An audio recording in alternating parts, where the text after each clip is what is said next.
This is Atomic Shinobi, and today I'm going to narrate second and final part of What If Naruto was chosen by the Lunar Seal. If you enjoyed this video, please like, share and subscribe to this channel. Always wasting no time, let's start the story. Along with Sailor Jupiter and Mars, the Outer Senshi entered the battle against Mitsuki clones and spiders, believing that their newest ally's plan was the best course of action for the time being as Amy led them to each connector and then cut them. The others followed, shielding her from any stray spiderlings. In an attempt to divert as many of the small spider army as possible, Mitsuki and the other Senshi continued to cut through it while the first group was doing that. The now enormous mother spider reacted by shooting its own enormous webs in response to the speed at which its offspring were falling. Mitsuki recalled how his clones were still slicing through spiders, just like Gamabunta's Teppodamas. He also saw that Rei was fighting far more violently than usual. The heat of the fight was like a roaring flame in her cobalt eyes, which would have been covered in flames if this had been an anime. The black-haired girl could have easily set the room on fire with all the fire attacks she was using, along with the spiders. Making sure Mars couldn't hear, the cloaked teenager said to the brown-haired lightning Senshi, "Hey Jupiter, doesn't it seem like Mars is fighting more aggressive and vengeful than usual?"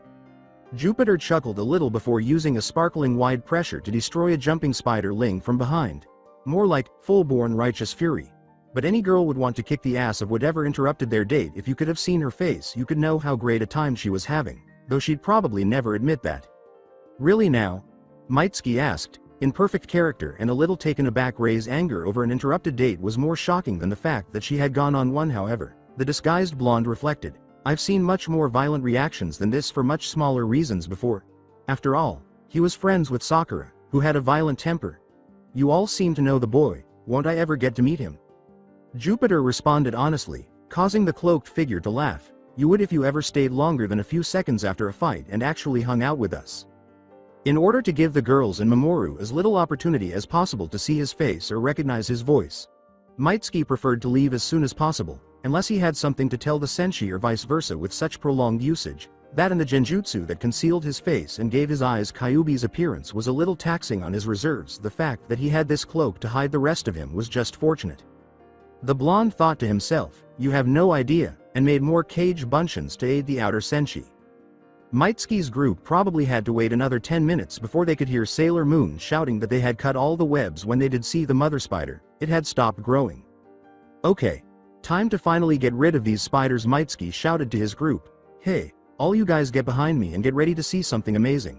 And they decided to believe him. After a few seconds, the cloaked shinobi created another cage buncheon, which started spiraling chakra into his right hand while his other cage buncheons continued to divert the spiders. A blue sphere made of something appeared in his hand, and Mamoru and all the girls were completely taken aback when they saw it spiraling in multiple directions. The deadly power emanating from the ball of chakra was palpable to the Senshi. Despite the fact that they were inside, a strong wind appeared to swirl around the chakra whirlpool. However, it continued to grow until it was perhaps a few feet across, and each Mitsuki held it in one hand before rushing in the direction of the spiders. Futon. Odama Rasengan. They were in awe of the explosion behind it, if the 10 of them were impressed by their appearance. With the exception of an unusually large crater, the spiders that were present during the initial blast left no remnants or indication that they had ever been there. The shockwave created by the wind even destroyed the tiny yomas surrounding the initial explosion. They were squished like they were under someone's foot when they struck the gym's walls, not even shielded by their armored hides, with Sailor Saturn and Pluto creating additional barriers. Even the Senshi were struggling to avoid being blown away. They understood that if they hadn't heeded their cloaked comrade, they would have become like those spiderlings. In relation to Mitsuki, he was now facing the mother spider, his cloak ripped and torn in multiple places, most likely due to the winds his oddball created. They saw that the sleeve was completely gone, revealing the damage done to his right arm, which hung limp at his side. Judging from the large amount of blood streaming down it, it was most likely broken, and the blood only covered a few deep gashes. He was already sifting through more web shots from the enormous yoma plated in obsidian and some swings of its brown legs before any of the Senshi could even comment on his condition. But when Mitsuki positioned himself beneath it and fired his Rasengan into the armor, it was powerless to stop him before the teen in the cloak vanished just as the ball exploded. All the Senshi could hear was it grinding into the armor. Although his left arm was only marginally better, Mitsuki was crouching in front of the group, holding his right arm to slow the blood flow. A puddle of crimson was already forming around his body, and the sight made even the outer Senshi a little queasy. "There you go guys, I made an opening for us to use, so let's kick that thing's ass." The inner Senshi screamed at him, "Mitsuki, you need medical attention now. It's obvious your arm is broken in several places, and look at how much you're bleeding. He winced at the fresh wounds to his eardrums. The girls seemed to ignore Mitsuki's protests as she stood up. Squirming painfully, he shouted, "Don't worry about me, I'll be just fine," in an attempt to hide the anguish he was experiencing. "This shit hurts like hell. Fuck, what did you expect when you added wind chakra? Didn't you learn anything from your Rasen shuriken? Not to mention you never even practiced doing something like that before." Kyubi yelled at the container. "Yes, but there isn't a better moment than now, is there?" Jovially asked Naruto. Kyubi simply mumbled something about stupid Gaki apprentices, while he sighed. "Okay, so let's—" The blonde in disguise didn't have time to finish before Ray, of all people, pushed him to the gym floor. His eyes blazed with indignant anger, but the senshi could not see his face. "Hey, what are you doing pushing me down like that?" It was as if Ray's obsidian orbs simply solidified into the stones. They resembled the force behind her glare reminded Mitsuki of Sakura, so she decided that it would probably be best to remain motionless. "You are in no condition to fight, just sit there and let the meatball head, don't call me that, heal you before you go get yourself killed."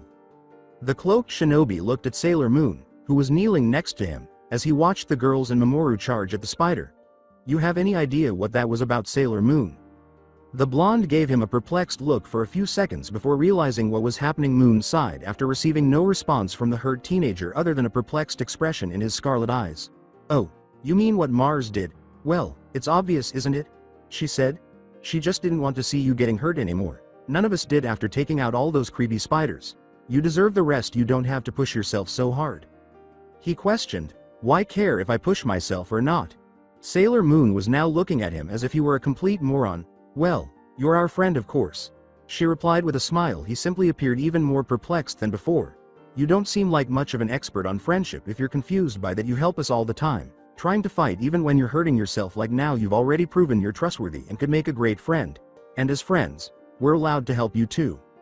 Despite appearing to accept staying put while Sailor Moon performed her magic, Mitsuki remained silent. He was simply too preoccupied to try anything, really. "How does that make me a friend? I don't understand. Even after a few months, they still don't know who I am, so how can they trust me? How can they so readily consider me a friend?" Although Kyubi could hear what his container apprentice was thinking, he chose not to interrupt. Given his background, the fox was likely better able to comprehend the blonde's bewilderment than he was. Naruto had never really had a friend for the first 12 years of his life, and he had to fight constantly to earn even a little respect. Heck, given their shared suffering, Sasuke was most likely the only person Naruto could have referred to as a friend prior to his journey with Jiraiya. The others respected him, but they didn't truly become friends with him until he returned, and they now appeared to have drifted apart over the course of the year. When the caged fox saw the blonde re-establishing contact with reality, he thought, just another push to stay here. It could only be a good thing that some of these girls, at least, show their affection as much as the kid does for him. Forming friendships has always been far more difficult than it should be. The fox demon also observed the impact Usagi's healing abilities were having on his chakra. Instead of merely purifying it into human chakra, it appeared to be destroying it completely. "Odd, my power has never been affected in this way by a normal medical chakra." The blonde heard, "Mitsuki, are you okay?" As soon as he returned to his surroundings, he saw that Mamoru and the girls were huddled around him. In fact, Sailor Moon was going to touch his hood, most likely to pry it off. When they saw his eyes widen, they all blinked, and Mitsuki managed to leave the circle in that brief moment. Wiping the back of his head in shame, they all guessed that he would be redder than a tomato if they could see his face.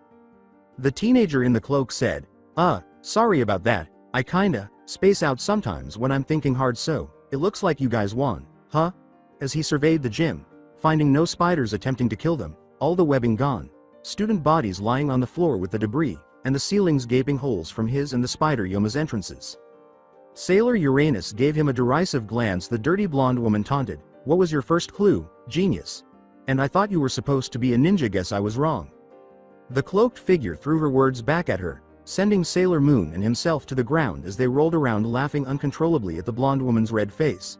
"And I thought you were supposed to be a woman. Guess I was wrong," he said, except for Sailor Pluto, who was merely grinning in amusement. Everyone else appeared to be holding back their own. Even so, they all observed how similar the two people on the ground were, laughing as if it were natural. Sailor Jupiter stomped on the ninja, sending him crashing to the ground, saying, "Why you?" However, her retaliation was in vain as the clone blew up in smoke. The group turned to see Mitsuki attempting to calm himself after hearing more laughter behind them. Man. You're just too easy. He said in between more giggles. I mean, how many times am I gonna get you with that?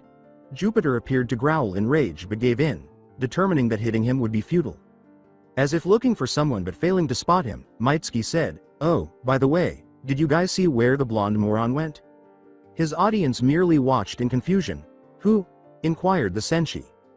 Jadeite, meanwhile, was still tending to his badly hurt head on one of the rooftops, fuming to that damned blonde about his loss.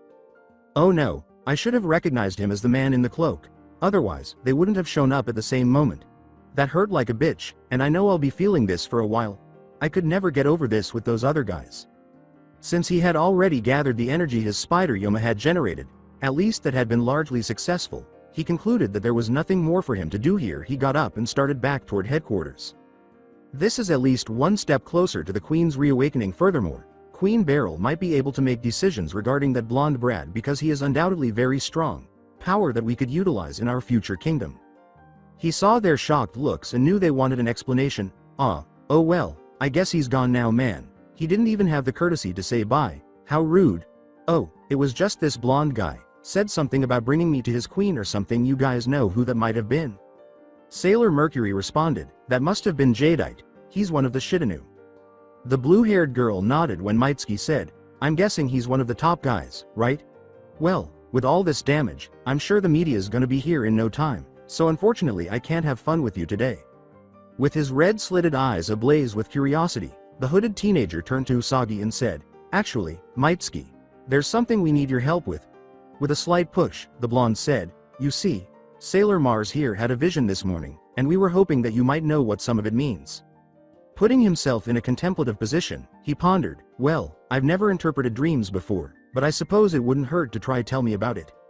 Mars then told him what she had told the senshi, I won't write it again. You'll have to read back a chapter to see it. All of the senshi saw that Mitsuki's red eyes were downcast and seemed to radiate sadness when the black-haired girl finished, something they had never seen in his eyes before. He asked, You're sure they were red clouds? And the fire senshi nodded, sighing deeply. He said, It looks like I'm dragging you guys into my own problems now. Like everyone else, Usagi was perplexed and asked, What do you mean by that? What do those clouds mean? He only uttered one word, Akatsuki. The shinobi was asked by Makoto, What is that?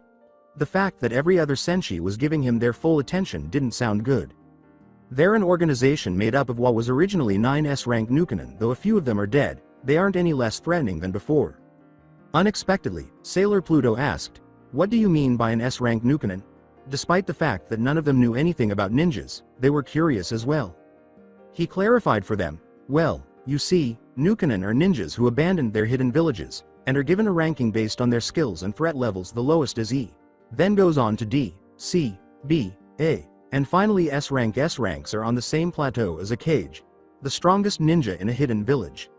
Pluto repeated, So how would we compare to them right now, Mitsuki-san? They all found it odd to watch her pose the questions. Mitsuki sighed once more as he asked, Do you want the hard truth? The green-haired woman nodded. He responded, making them blush a little at the thought. From what I've seen so far, you guys probably range from mid-C rank to a low B rank. Against one of these guys, all of you might probably win, but some of you die in the effort for sure, he said.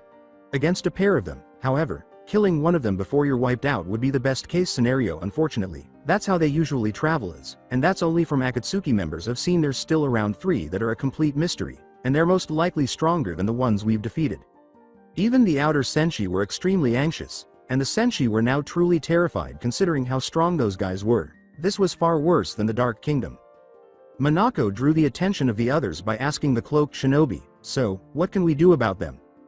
To the surprise of all 10, he replied, Akatsuki wants to capture beings like me, so if I leave this city, they might leave you guys alone to come after me instead. Usagi asked hesitantly, You mean leave, as in, forever? And Mitsuki nodded.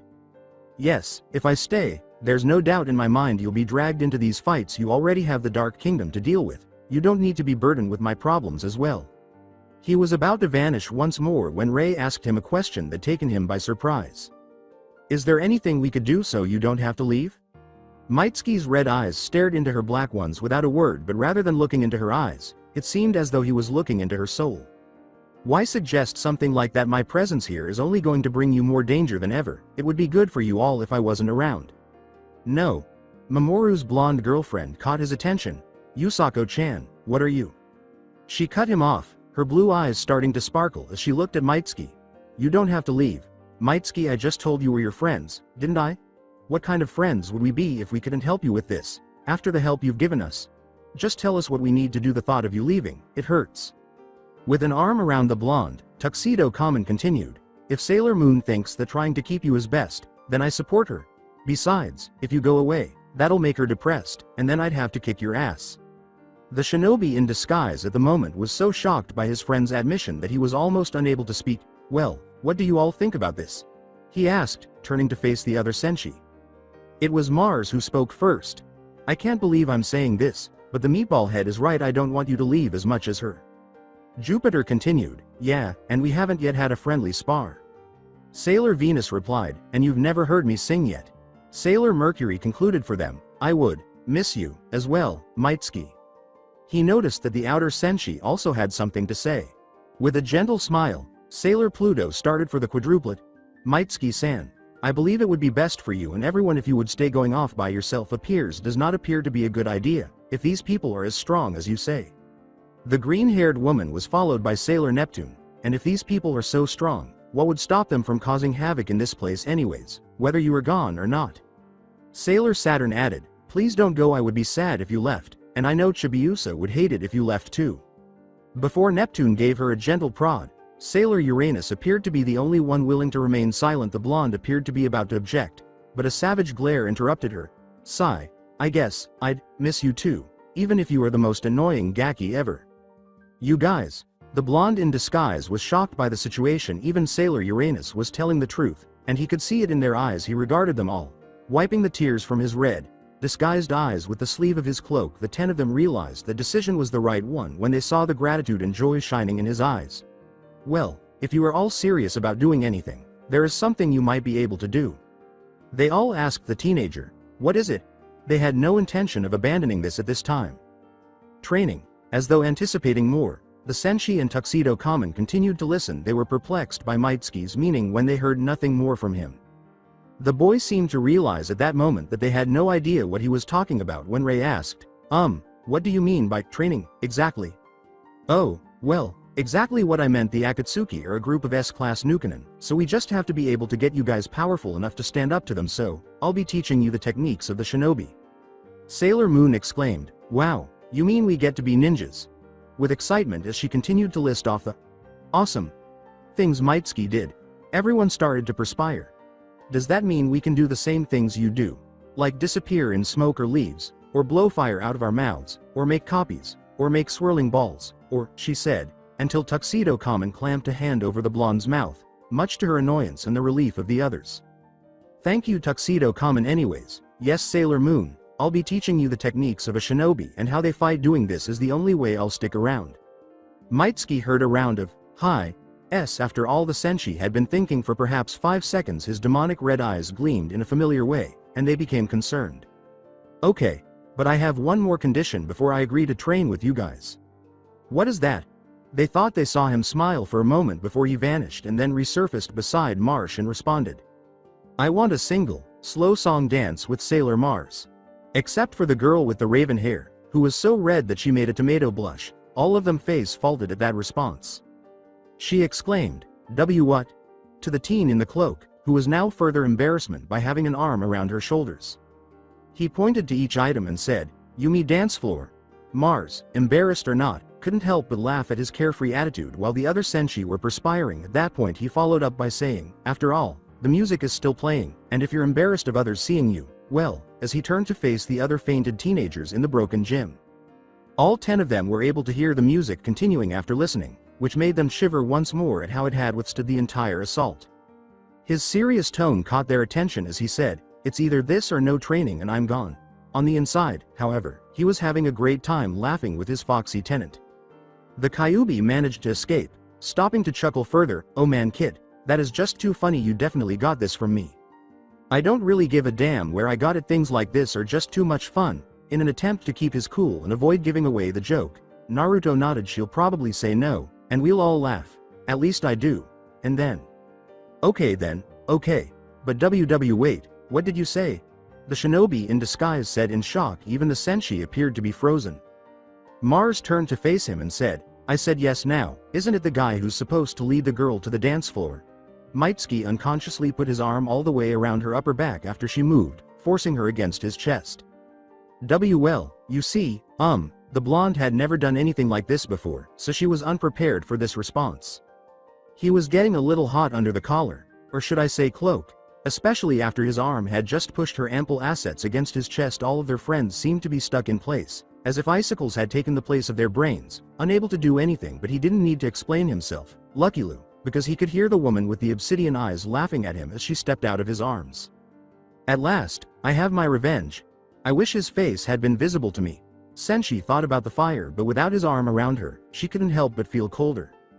As Mitsuki processed what had just transpired, Mars said, that's what you get for all the teasing you've done to me. Did she just play me? Damn it. Kyubi said, yay kid, she did, and then he burst out laughing, the sound reverberating in his head. You fucking kitsune. It's not funny. Yes it is, he said without pausing. Naruto simply let out a defeated sigh. Mitsuki questioned, so, how could you tell it was a joke? As the other 9 individuals were at last starting to develop cognitive thought. Mars shot back smugly, I saw that familiar look in your eyes whenever you do something like this. Mitsuki said, sigh, well, I guess you got me, before adopting a serious demeanor that let the senshi know he was serious now. Anyways, you guys will start training the day after Christmas. 5 o'clock sharp. Make sure you tell Sailor Mini Moon this as well. I'm not letting any of you skimp out on this. The fact that it was 5 in the morning made them all a little pale, but they all nodded in agreement. Making sure they were paying attention, he continued, and by the way, that fox you saw in your vision. Ray. I'll tell you about that on the first day of training. I can tell you this though. In the worst case scenario, that thing will cause much greater damage and carnage to this city than anything Akatsuki would do. He was already gone in a whirl of leaves when they wanted to ask him some questions about it. A cozy silence hung over Naruto and Ray as they walked up towards Ray's shrine in the cool night air. They were both dressed in the same civilian clothes they had worn to the dance. All they could think about was the dance and, of course, what had transpired after. Several calls from bystanders had described screams and sounds of fighting, lots of it, coming from inside the school, and by the time the incident was over, the police and a few ambulances had arrived. As the only ones awake, or so they believed, the girls and Mamoru were forced to lie to the police and media about how a giant spider monster had attacked every student and how they had only been awake long enough to witness the senshi's arrival before they woke up to find the gym completely destroyed and the senshi gone once more. The girls, Mamoru, and Naruto were among the few students who weren't being taken to clinics to monitor their condition, so it goes without saying that the dance had been cut short. Ray and the blonde were left where they were, fortunately, as the blonde's limousine had returned to take all the girls home. Even though she was trying not to appear weak in front of Naruto, Ray couldn't help but shiver a little because it was quite cold. After all, it was a winter night. God, what a stupid error, Ray, you forgot a coat or something. She shivered for a few seconds before the fire-using senshi sensed something big wrapped around her. She instinctively nestled closer to it. Finding the warmth it provided to be enticing, she noticed it was big and dark orange. When she looked around, Ray glanced at the blonde next to her, who was indeed wearing nothing but the white coat that had been worn underneath. After observing her perplexed expression, Naruto clarified, I thought you needed it more than me because I saw you shivering a little. That is, if you don't mind, of course. The girl with the raven hair replied, no, thank you, Naruto. She tugged the coat tighter around her, her cheeks flushed a little. It feels like he's giving me another hug because even his coat can keep me warm. When Ray recalled what the two had nearly done near the end, memories of their last dance before the spider Yoma had attacked came flooding back, nearly turning her pale cheeks a vivid red. Do you think he even recalls that? She was distracted from her thoughts by a flash of light and saw the odd green gem that was dangling from Naruto's neck. She remembered seeing it earlier that evening. Naruto? With the same foxy smile on his face, the blonde whispered, as he gazed at her. I was just wondering, she said, where did you get such a beautiful looking necklace? He pointed to the green gem that was now resting on his palm and said, oh, this? I guess you could say it's a memory of somebody very important to me? When Ray noticed that his bright blue eyes faded slightly and his smile faltered, she added, what was that person like? I mean, you don't have to say so if you don't want to. The black-eyed girl loved seeing the blonde smile. It seemed so natural for the boy. It just seemed wrong to imagine him depressed. She would never say it aloud. After seemingly considering it for a few seconds, he nodded his head. Her name was Tsunade. When I had first met her, I had thought she was just some old hag who had addiction problems with alcohol and gambling. It was funny though, she was old enough to be my grandma, but didn't look a day over 30. Her age was not something a person wanted to make fun of, not if they wanted to keep themselves intact. It never stopped me though. When he brought up her age and appearance, Ray's eyes had widened in surprise. She was aware that any woman would kill to acquire that skill. As I got to learn her story though from her traveling assistant Shizune though, I learned that she was just a person who was trying to get away from her problems. It turned out she had lost both her brother and fiancé. Neither incident had been more than a few years apart and had happened after she gave them each this necklace. She blamed herself and this necklace for it. Shizune even said this necklace I'm holding was cursed. Hearing that he would go about wearing a cursed necklace startled her once more. That first time I met Tsunade, she had mocked my dream, along with all the people who had that dream. A couple of those people were very important to me. Apparently my dream had been the same as both her brothers and fiancés, and had stirred up bad memories. Needless to say, I was pissed at her attitude and challenged her to a fight. I got my ass royally kicked. When Ray heard that, she couldn't help but laugh a little. Ha ha ha, you getting beat by an old woman, that's hilarious. He twitched an eyebrow and scowled in mock anger. If she witnessed Tsunade Ba-chan in action, I doubt she would be saying that. Anyway, he started after his date had calmed down a bit. She made fun of my dream more, and I bet her that I couldn't do something that she thought was impossible for me if I won. She'd admit I could do it and give me this necklace, he said, pointing to the gem once more. If I had lost, I'd have to give up my dream and all my money. She was able to steal my wallet whilst kicking my ass. The girl with the raven hair looked at the jewel and said, I'm guessing you won? With a smile, he said, damn straight. Not only had I won this necklace, but in a way I guess I even helped her get over her loved ones' deaths. Don't know how, but I did. She became a lot better after that, and though I never told her so, I saw her as the mother I never had. She was gentle and caring most times, except when I hurt myself too badly. Then she could be the fucking scariest thing on the planet. I guess you could say the old hag was overprotective. Plus she was always a person I could turn to when I needed it. She had been one of the few people who had ever cared about me so much. Ray's cobalt eyes were filled with a few unshed tears. She could tell he missed her by the way he described her. She forced herself to ask even though she was nearly terrified. So, what happened to her? Did she, you know? Naruto turned to face her and waved his arms reassuringly, his eyes wide with surprise. The couple was silent for barely 5 seconds before Naruto appeared to miraculously recover. No, it's not like she died or anything. He sighed deeply. I'm just not sure if I will ever see her again. Oh hey, it looks like we're here. The two were actually directly in front of the shrine's entrance. Their conversation had diverted them both from everything else. The black-haired girl nodded when Naruto said, so I suppose this is good night then? The blonde's voice was a little softer when he spoke again. I'm sorry that spider thing ruined the night though. I still had a wonderful night, she interrupted, knowing that he didn't need to apologize. I thank you for asking me, and for sharing that story of the necklace. You didn't have to. Embarrassed, he rubbed the back of his neck. Yay, but with anybody I could have confided in. I'm glad that you were the one I did. He was unable to see her blush again because his eyes were closed. How can he say things like that with such ease? With his eyes still closed, the fox boy felt a gentle, slightly moist touch against his whiskered cheek, but he was unable to see Ray was already closing the door when Naruto's blue eyes widened in surprise in what must have been a haste to conceal her embarrassment. He hardly acknowledged her when she said, good night, as the door closed. For perhaps a full minute, the blonde shinobi stood there, trying to comprehend what had happened. Her distinct scent of incense and lilacs was still very much present in his nose, and he could still feel her lips on his cheek. His body froze in place, exerting all of its energy to move sufficiently to deliver a hand seal to Shunshin. With just one thought, the blonde shinobi vanished in a whirl of leaves. Did she just give me a kiss? It's unbelievable that I just gave him a kiss. Ray chastised herself in her head for acting so rashly. She couldn't help it. It was like arguing with Usagi. The fact that it was on the cheek rather than the lips makes me happy. He must still think I'm weird now, or perhaps I'm just like his fangirls. I was possessed or something. So why did I do that? To relax. The girl with the raven hair inhaled deeply. The next time I see him, I'll just say I'm sorry for being so impetuous. She felt a great sense of comfort and was unable to resist drawing in his coat further. I'll have to return this to him as well. I sigh. Naruto was lying on his bed at the Uzumaki home, his bright blue eyes fixed absently on the ceiling. His thoughts had finally returned to him, but they were focused on a discussion he had to have with the fox. Hello, Q-sensei, I have a question for you, the fox said to his container. Yay kid, what is it? If it's about any tips for your next date, I'm probably not the... No, Kyubi. He shouted in his head, attempting to ignore what had transpired anyway. I take it that you are the one who invented the Sharingan. Yes, I did make it. Who else could have made such an excellent dujutsu? He exclaimed. If only those who possessed it had been as flawless. That means you can also give me a Sharingan, doesn't it? His question was met with dead silence. The fox was silent, and the blonde was starting to grow impatient just as Naruto was about to scream at him. Kyuubi spoke up. Kit, what you're asking me involves more than just giving you some eyes.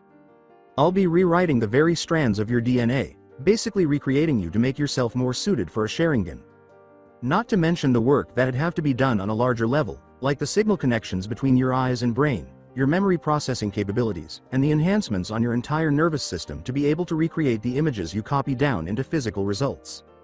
Then there are some flaws that I've realized that I'd need to fix, thereby including experimental portions into the procedure. Do you realize how meticulous I'd have to be for every molecular alteration, every slight rearrangement of your brain cells, how life-threatening this operation could be, and the unpredictable consequences if it succeeds? A drop of perspiration was streaming down Naruto's back, and it kept getting bigger the longer the fox ranted. Does that imply that you were incapable of doing it? Naruto asked in a dejected manner.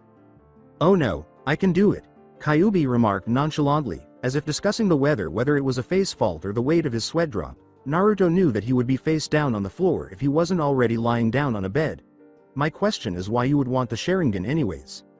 I just thought it would help. You know, my genjutsu training is going pretty slowly. That excuse sounded so weak that Naruto winced in his mind. You know I live in your head. You're going to have to be much more convincing than that. That's the reality. It's not going to work. There's another reason you want them. Tell me. Since it would be simpler to identify their mistakes and replicate their successful techniques, I also believe that it would increase the effectiveness of my Kage Bunshin training. Better, but that's not it. Kyuubi was becoming more authoritative. Tell me, I'll shift through your thoughts if I have to. Okay. I need that fucking Mangekyo, am I right? At the fox demon, Naruto screamed. No, I am not, he said sharply. The reason you want them is to use their power to get back home. There was no response from Naruto. What happened to your promise to train these girls? Are you going to just up and abandon them to the Akatsuki to be used as bait? Obviously not. Angrily, he cut in. I will train them, just as I promised. Simply put, what occurs next? After the Akatsuki are defeated and the girls no longer require my presence, how can I get home?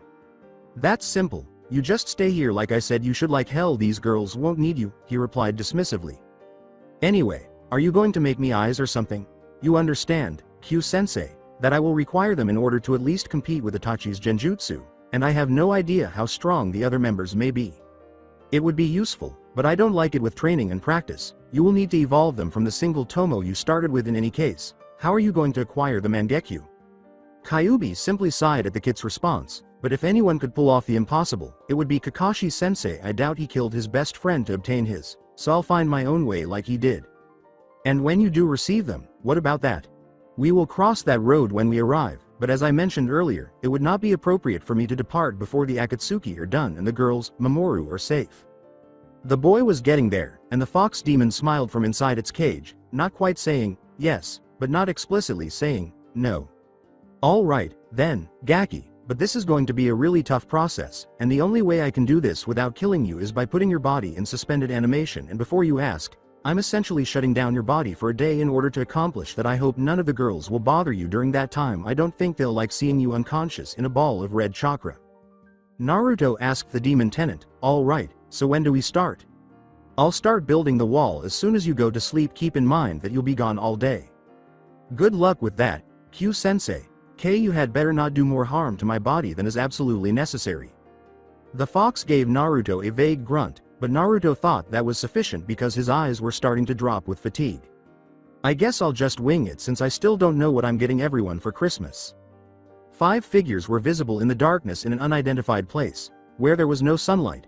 One was a woman sitting on what appeared to be a throne, high above the other 4 males, 3 of whom were standing to the side, and the 4th was kneeling in obedient reverence to the woman. Jadeite, you have let me down once more. The woman's tone indicated that she was not at all happy. All those damnable senshi still live, along with that new threat, she said. Jadeite bowed his head and said, pardon me, my queen, but I bring news on the target the Akatsuki have asked us to bring, he said. It appears Jadeite actually was able to do something useful. How unusual, said one of the 3 men to the side. With a tone of disdain, the man might have been mistaken for a woman in the shadows. I do not see you accomplish any more than I have. The male kneeling turned his head to glare at the speaker, and he received a glare in return. The woman said sternly, "Enough stupidity, tell us what you know about our newest target." "Yes, Queen Beryl," Jadeite said. "I had suspected something different about the target, something that set him apart from a normal person. When I confronted him to capture him, he was the new Senshi ally, the cloaked one who goes by the name Mitsuki, which surprised me. That man is extremely strong on his own, but there is more to him than that, as I have seen in many of his battles with the Senshi." "You say more?" With a hint of curiosity concealed, Queen Beryl spoke, and her follower nodded. "Yes, my queen, as I got closer to him, I was able to figure out that there was something concealed deep within him. I'm not sure what it is, but it felt like a different consciousness imprisoned inside his own. The thing itself did not feel evil, but the power it emanated was stronger than anything I had ever experienced and smacked of malevolent intent and emotion. I apologize for being so brazen, but I would say that it was far more powerful than you, my queen. That boy may be hiding something more potent than Queen Materia herself." They were all taken aback by the final piece of information, and the three men to the side were clearly enraged when they spoke up. "Lie. That's a daring insult to the queen. Watch your words, Jadeite, remain quiet." As she turned to face the fourth Shitanu, the queen gave the order, saying, "More powerful than me." Not daring to meet her gaze, Jadeite nodded his head. As the other four watched, she leaned back into her throne and assumed a contemplative posture.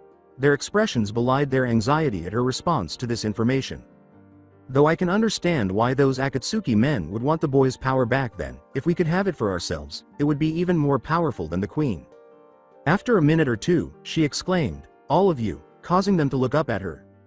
"For the time being, keep gathering strength for our queen's comeback. Capture this boy, Jadeite, however you see fit. I want that boy to be the one to greet them for us when they return, because the Akatsuki have only given us so much time to get him. That boy would be the ideal present for Queen Materia and the ideal means of retaliation. If he possesses the power you claim, someone they consider a friend is the ideal person to kill the damnable Senshi."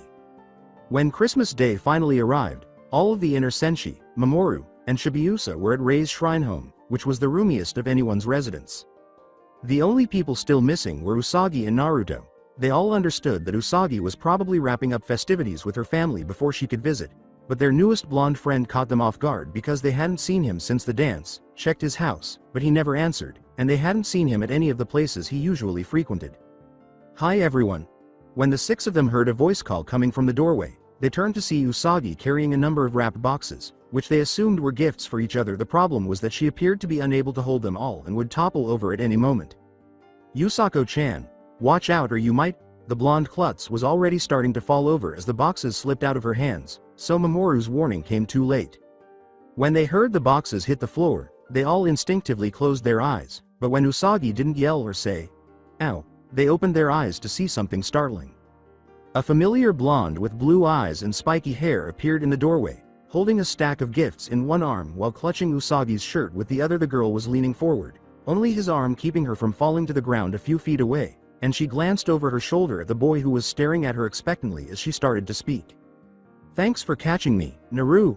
That is, until he abruptly released his hold, his expression unconcerned, allowing her to complete her journey to the wood floor. "Ow."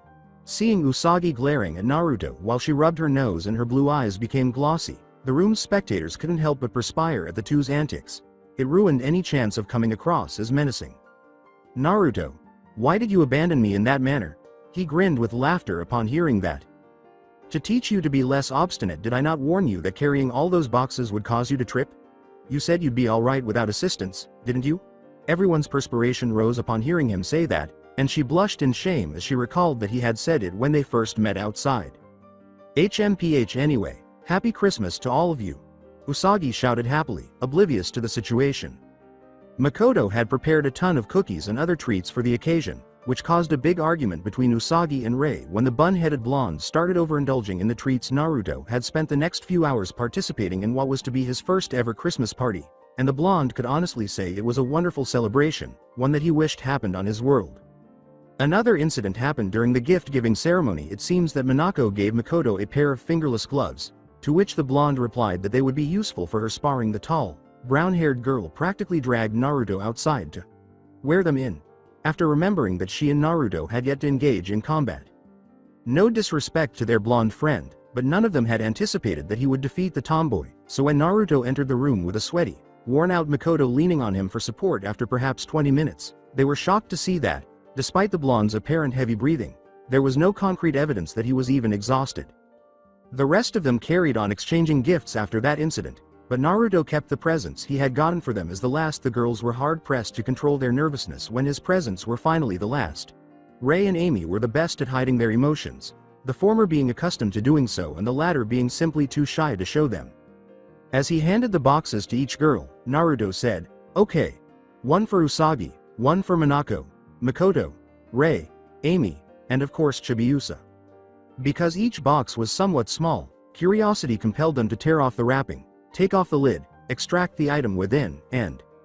"Oh my gosh, Naruto are these?" Minako exclaimed. Just as shocked as the other girls. You might wonder what was so unique about those presents, but the answer is that 95% of all teenage girls enjoy receiving jewelry, and those 6 were no different. Each girl was holding a solid gold bracelet in her hands, and she was amazed that it was real gold. The bracelets were all similar in design, thin on one side and thickened as they reached the top, and they were all beautifully crafted. Each bracelet had 3 jewels side by side at the top, with the center one having a decent-sized pearl in a variety of colors.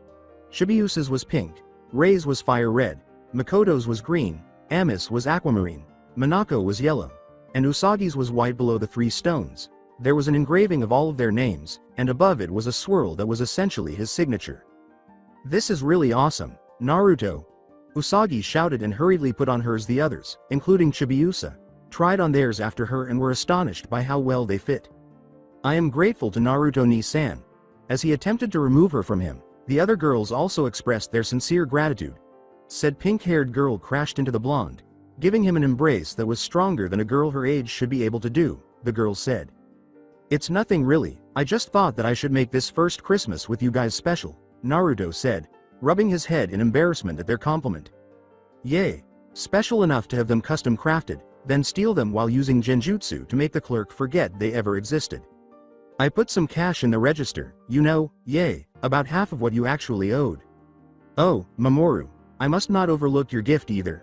Ignoring Kyuubi's largely true statement, Naruto shouted as he made his way to Mamoru, who had positioned himself beside Usagi to examine the bracelet as well. The college student glanced up at the blonde as he held up a small box that wasn't as attractively wrapped as the others. Mamoru read out the title slowly, as if testing the name, and as his friend tore through the wrapping to reveal an orange-covered book, he thanked the blonde, who had the slightest hint of a mischievous smirk on his face. "Thank you, Naruto." "Paradise? Icha, what sort of Naruto book is this?" Mamoru asked the blonde, and it took all of his self-control to keep his shit-eating grin hidden while he responded. "Oh, it's simply something that will benefit your relationship with Usagi in a few years." Trying not to laugh at the ending, Naruto replied, "I get these for free because I know the author of this series personally." "This is going to be really fantastic," Kyuubi chimed in, "even though you're going to get your ass kicked." "Yes, but it will be worthwhile," the blonde said in her head, and the fox nodded. "It's even better for me, I'll just get to watch without any pain." Mamoru opened the book slowly to the first page, thinking, what does Naruto mean by that? Perhaps this is a dating guide or something, and he would have been even more ready if he had seen the gleam in the blonde's fox-like blue eyes. The 6 of them were shocked to see how the normally composed, if somewhat stoic, college student had, after maybe 5 minutes, fallen over the edge of the couch in a huge nosebleed, hitting the wood but already unconscious. Naruto finally let out his laughter, guffawing on the wooden floor as the girls all checked to see if Mamoru was okay. The girls were all watching Mamoru start reading and noticed that he appeared to be getting very embarrassed, if the redness of his cheeks were any indication, especially as they continued to darken. "Every new reader I've seen barely lasts 15 seconds, and he actually read 5 pages of that smut before giving up. Wow, I'm impressed." Naruto. He wondered mildly whether that was an illusion, her powers as Sailor Mars, or just a prelude to the hell he was about to experience. The blonde, still laughing, opened one eye to see Ray approaching him. The icy glare in her cobalt orbs contrasted with the flames of feminine fury racing behind her. The raven-haired girl must have seen what was in that book. The blonde only heard the fox's laughter as she landed on him, but it was still worth its sigh.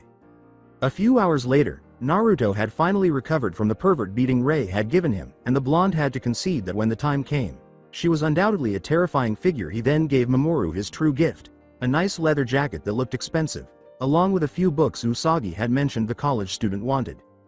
Though the party was almost over, with Minako and Makoto heading to their apartments and Amy to her parents' house, Naruto had discreetly sent a cage Bunshin off to his house with his own gifts from the others. Mamoru and Usagi had also left together, but not before Naruto managed to say, "Don't go using Ichi's advice too soon now." Needless to say, the two couldn't look at each other without looking like a tomato. The blonde himself chose to stay a little longer to help Rei clean up, much to the relief of the shrine girls. They were in the same situation as Mamoru and Usagi, though, in that they were unable to look at each other and spent the time cleaning in an uncomfortable situation, so they both remembered exactly what Rei had done the night of the dance. Surprisingly, Rei chose to speak up first, mustering the courage to turn to face Naruto. Naruto. Her nervousness only increased when his face turned towards her, slightly tilted as blue eyes gazed on in confusion. She had to admit, it gave him a childish cuteness. About last night, damn it, just relax, deep breath. Sigh. I simply wanted to apologize for what you know. For a few seconds, the blonde didn't even seem to understand what she was saying, but after a while, he managed to get it through his thick skull. Oh, you mean that kiss? You don't have to apologize for something like that, he continued. It wasn't weird to me at all. In fact, it felt kind of nice. That last part was directed at himself, but he had whispered it loud enough for the raven-haired girl to hear, making her eyes wide as she pulled a blush that could put Hinata to shame. Hearing him shout it like that embarrassed her even more, and she was infinitely relieved that none of the girls were around anymore. In spite of her embarrassment, the atmosphere had lightened considerably once that had been out of the way, enough for her to remember the other thing she had to do as she picked up his orange kimono coat. Whoa, calm down. He doesn't mean anything like that. Probably talking before thinking again. Rei told herself to calm herself. Rei held it out and said, "By the way, Naruto, you forgot to grab this before you left last night." As he approached her, the blonde rubbed the back of his head and said, "Thanks, but you can keep it since I already have a few jackets. I really don't need it." Ignoring her reaction, he leaned down to eye level and concluded, "Besides, I thought it looked cute on you." However, she was truly taken aback when she felt his lips lightly touch her cheek and his warm breath tickle her ear while he whispered, "That was just to return the favor." After a few moments, he got back up and grinned his trademark wide-eyed smile as though he had forgotten what had happened, with only the teasing twinkle in his blue eyes as a reminder. "Well, I suppose I'll see you later, Rei." As he started the journey home, Naruto shouted his goodbyes with joy. The shrine girl, who had noticed the glint in his eyes, listened to him say goodbye in a daze. Why does he seem to get away with playing tricks on me? The blonde thought to himself, it's so much fun to mess with her, recalling the raven-haired Senshi's reaction and subsequent sneeze. Someone seems to be mentioning me. The blonde shinobi was so absorbed in his thoughts that he had almost walked past a familiar bun-headed blonde girl, but he scowled as he considered what was happening in just one day. Can't dwell on it too much though. I need to start thinking about how to train them all. Who knows how much time we'll have. Why are you out here, Usagi? She turned to face Naruto when he asked inquisitively, capturing her interest. "Oh, it's nothing, Naruto, though there is something I wanted to ask you if you don't mind," she said, grinning back at him as he approached her. With a bewildered blink, he said, "Yeah, sure, ask away." "Well, I was just wondering if you would want to join my family for Christmas dinner if you weren't doing anything else." Usagi began to rattle off excuses after noticing that the blonde was quite taken aback and a little nervous at her request. "I mean, you don't have to if you don't want to. I just wanted to see if..." Before her tirade got out of control, Naruto cut her off, saying, No, don't worry yourself, Usagi. It's not that I don't want to, I just don't feel very hungry right now anyways." Unfortunately, Usagi could easily hear the loud grumbling sound coming from his stomach, which betrayed his intentions. The girl simply looked up at him incredulously. "You're not hungry?" Under her stare, Naruto gave in and said, "Well, maybe I'm a little hungry, but I don't want to have to bother your parents by coming over too." Usagi responded, "Don't worry about that. My mom cooks a lot and enjoys entertaining. After all, she has me to feed. You shouldn't eat dinner by yourself if this is truly your first Christmas." "Thank you, Usagi." With his typical foxy smile, Naruto conveyed his gratitude. "So, will Chibiusa accompany us? What about Mamoru, though?" She replied, "Well, Chibiusa decided to go play with Hotaru," but her joy was slightly dampened by the mention of the college student, as a frown tainted her face. "And Momo-chan has to study, stupid college assignment," she muttered, pouting. "Oh yay, he's probably studying a large amount, especially my gift to him." Usagi scowled at him, her cheeks flushed with embarrassment, and punched the blonde in the arm for that remark. "Why did you have to give him that? For weeks, I doubt he'll be able to look me in the eyes. Don't worry about it. He will move on. He is a responsible man who is generally not perverted. So, are you going to lead the way or what? Naruto asked himself, hopefully without some kind of retaliation. Before he knew it, she was running away after grinning at him. Naruto, hurry up, unless you're too slow to catch me. The blonde with the meatball hair encouraged him by shouting over her shoulder. Not at all. Panting from their self-imposed race, the two blondes ended up in front of Usagi's house, clinging to their knees. Usagi boasted in between pants, "Hey, pant, looks like, pant, I won, pant." Naruto responded, "Yeah, well that's, pant, cuz I let, pant, you win." Although this was true, Naruto had to maintain a normal guy appearance, which is why he was pretending to pant. After catching her breath, she said, "Yeah, sure you did. Well anyway, come on." Naruto followed her as she knocked on the door, and a minute later, it opened to reveal a woman in an apron with long, dark purple hair, who Naruto immediately recognized as Usagi's mother. "Oh, Usagi, you returned in time for dinner." Looking at him, the woman continued, "I guess this is the friend who has been assisting you." Naruto introduced himself as, "Hello there, the name's Uzumaki Naruto Sakino-san." "Akuko is just fine dear." Then Usagi said, "I hope you don't mind if I invited Naruto over, Ka-san." The two teenagers left their coats by the door and entered the kitchen, where they saw Usagi's father Kenji and younger brother Shingo. Her mother simply dismissed her worries, stating that there was more than enough food for the shinobi in hiding. After observing the two of them stepping in, Usagi's father decided to joke, "Ah, it looks like Usagi finally got a boyfriend her own age, much better than that college student." As the two sat down, she added, "No to-san, Naruto is just a friend and there is nothing wrong with Momo-chan." Although she appeared to be accustomed to it, he just couldn't come because he was too busy with college studies. Akuko followed the two blonde teenagers and said, "Well, we thank you very much for all the effort you've made in tutoring our Usagi-chan Naruto-kun. Yay, now Ne-chan can actually get a C grade on something." "Shingo-kun, please refrain from disparaging your sister." The young boy was reprimanded by Usagi's mother. "Well," Naruto interrupted, "Amy was primarily responsible for the tutoring. Furthermore, even a miracle might not be enough to raise her grades any further. I'm a person, not a magician." He made a remark that made both boys laugh, and even the parents found it funny. However, Usagi gave Shingo and Naruto a blow to the head. As everyone started to eat, he thought, "Man, that reminds me too much of Sakura." Naruto thought the dinner itself had been a very pleasant experience. Usagi had been right when he said that Akuko had prepared an abundance of food, but to their surprise, their guest had an appetite as great as Usagi's. On multiple occasions, the two blondes had fought over the last bits of food, which would have led them to believe that the two were related. The five of them discussed a variety of topics, including their Christmas presents, school, work, and, of course, trying to learn as much as they could about the blonde. Naruto mentally congratulated himself once more on his ability to steer the conversation away from him, though Kyuubi would boast that it was his inner, kitsune trickster. Even though his house was familiar and homey, it lacked that certain something that Usagi's house had, and he felt strangely cold inside walking through the mostly empty and unadorned house, more so than the winter air outside could ever make him. Overall, however, there had been a certain atmosphere the entire time he had been there. It had been warm and comforting, provided a sense of contentment and safety the blonde was not used to, and in any case, it was a foreign feeling to the stranded shinobi.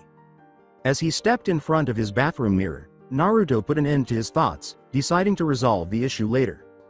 He saw a familiar pair of azure orbs staring back at him in his reflection, but his eyes changed drastically as he charged chakra into them. Metallic silver bled into his blue eyes from the edge of his irises, and as they reached their respective pupils, what had been black dots had changed into slits, similar to what happens when he uses Kyuubi's chakra. In addition, a deep black tomo in the outer corners of the eyes left a stain on the otherwise flawless silver irises. The blonde smiled triumphantly at his reflection, as though it were an audience, upon seeing his newly transformed eyes staring back at him. Now, after 24 hours, nothing else appears to have gone wrong, which is different from my typical luck, Hugh-sensei. As Naruto heard his Fox-sensei's well-known complaints, he said, "Yup, but we can't be perfectly sure until we actually start your training with them." As the 1,000-year-old fox that he was, Naruto asked himself in his mind, "Do you have any idea why the color might be different?" Normally, he would have expected some sort of response. "Not sure, it was probably just an automatic response, probably to be more compatible with your genetic structure. Perhaps that weird mark on my forehead is connected to it." It was true that, Though somewhat obscured by his bangs, he could still make out the faintly glowing image etched in the center of his forehead, which was reminiscent of the sun with its golden radiance. The blonde Jinchuriki was about to go to bed when he noticed a booklet on his nightstand that hadn't been there the day before. The silver-eyed boy scowled as his eyes returned to their typical blue from the lack of response. The silver Sharingan vanished as the blonde went through his nightly routine before going to bed. Using the little light the moonlight gave, Naruto picked it up and opened it to look at the pages, which contained pictures of the girls shopping, Usagi with Luna or Momo, Minako doing karaoke, including, to his amusement, the blonde trying to get Rei to sing with her, Makoto cooking, Amy reading, the two cat guardians napping, and even some of their families. He could see descriptions underneath many of the pictures, most likely to explain what they were about. A tiny note dropped out and onto the shinobi's lap as he continued to turn the pages, and the words on it almost brought the young man to tears. Regarding Naruto, even though you've only been here for a short while, Naruto, you've taken a special place in each of our hearts, and your presence has given us wonderful memories. We thought it would be fair to share with you the memories we've already made together, because it wouldn't be nice to let you feel left out of the loop, would it? Your enthusiastic and cheerful presence has become a part of our lives, and we all greatly value your encouragement in our endeavors. In a way, you are like a brother to us. Naruto could see a scribbled out section that said, except for Rei, in which case a boyfriend, but your maturity keeps it up for debate whether you're older or younger. Naruto, Happy Christmas, from your companions. Mina. Everyone. That warm feeling Naruto had felt in Usagi's house had returned with a vengeance, but this time carried along an overbearing sense of guilt that weighed down on his heart. Here these people were, sharing with him their own memories, when he didn't even have the decency to tell them the truth about his own life. The blonde Jinchuriki swore on his Nindo silently that he would tell them the truth at some point. Even if they hated him after they found out, they at least deserved to know. For now though, he'd have to settle with giving everything he got to not only his own training, but towards training the girls as well, to make sure none of them got hurt for dragging them into his business with Akatsuki. There was no way he was going to fail. Uzumaki Naruto never goes back on his word. With his inner proclamation, the blonde felt something familiar, strange but familiar at the same time. Within him it was warm like the sun on a good day, but he had a hunch that it was more than just that feeling he had hanging out with his friends. Although he could already relate to how Kakashi-sensei must have felt, the blonde decided to put the matter out of his mind for the time being and get some sleep, both for the training he would have to undergo and for taking on the role of part-time sensei to 11 people. It appeared that the kid was already being persuaded that staying here would give him an opportunity that Konoha could never offer, and the demon fox smiled in satisfaction as it heard its jailer's prior thoughts. The Kyuubi was preparing for its own rest inside the shinobi's mind. However, the old fox couldn't help but speculate about the newest addition to the blonde's sewer mindscape to the right of his cage, which had appeared with the creation of Naruto's strange Sharingan.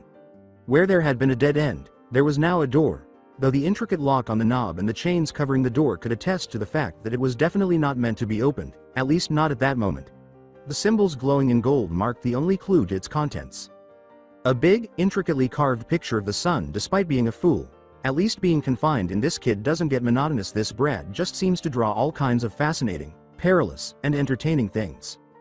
Indeed, the old nine-tailed fox would simply have to observe and wait for his container's destiny to become clear if he has discovered anything about the blonde, aside from the fact that he can be extremely intelligent or a total genius at the most peculiar moments. It is that nothing about Uzumaki Naruto is ever straightforward or certain. Not even a day after Christmas, all 11 of the Senshi, an. This includes Mamoru, found themselves in a rather hazy, misty, forest setting. In addition to them, there were two cats, Artemis and Luna, who were napping on a tree branch. All of the Senshi wore civilian clothes designed for exercise, but none of them appeared to be in the mood or state of mind for demanding activities. What would cause that? In any case, their current mood was greatly influenced by the fact that it was only 5 in the morning and the sun hadn't even risen yet. Usagi, their purported leader, was particularly prone to oversleeping. Even at regular wake-up times, the blonde was already sleeping soundly, or as soundly as possible considering the situation, as she leaned against Mamoru's shoulder. The 12 of them, Usagi still asleep, were waking the two cat guardians when they heard a familiar voice say, "Well now, I'm surprised and mildly impressed you all made it on time." They were startled to see something entirely different when they looked up, since they were expecting to see the usual cloaked and disguised figure and the usual pair of red demonic eyes staring back at them. It was true that Mitsuki was still completely hiding his body with the cloak, but what was shocking was that he had the hood down, exposing his face. The girls made sure to memorize the picture since it was their first chance to see his face after a long time. He had no visible flaws in his skin, which made up his hands and face, was tan but not too much. With a strong jaw and high cheekbones that gave him the appearance of a nobleman, Mitsuki's face was free of baby fat and demonstrated that he was indeed their age. A stoic expression closed its full red lips, light golden highlights adorned his silver hair, which cascaded down to just below his shoulder blades in a luxurious cascade. His forehead was completely obscured by the same hair that kept falling in the front, and a pair of silver eyes that were more reflective than a mirror were partially obscured. The eyes took in the image of all 12 of them and reflected it back at them. The outer corners of each silver orb were tarnished by a black dot-like shape. His face was framed by 2 long bangs that hung down to the base of his ears.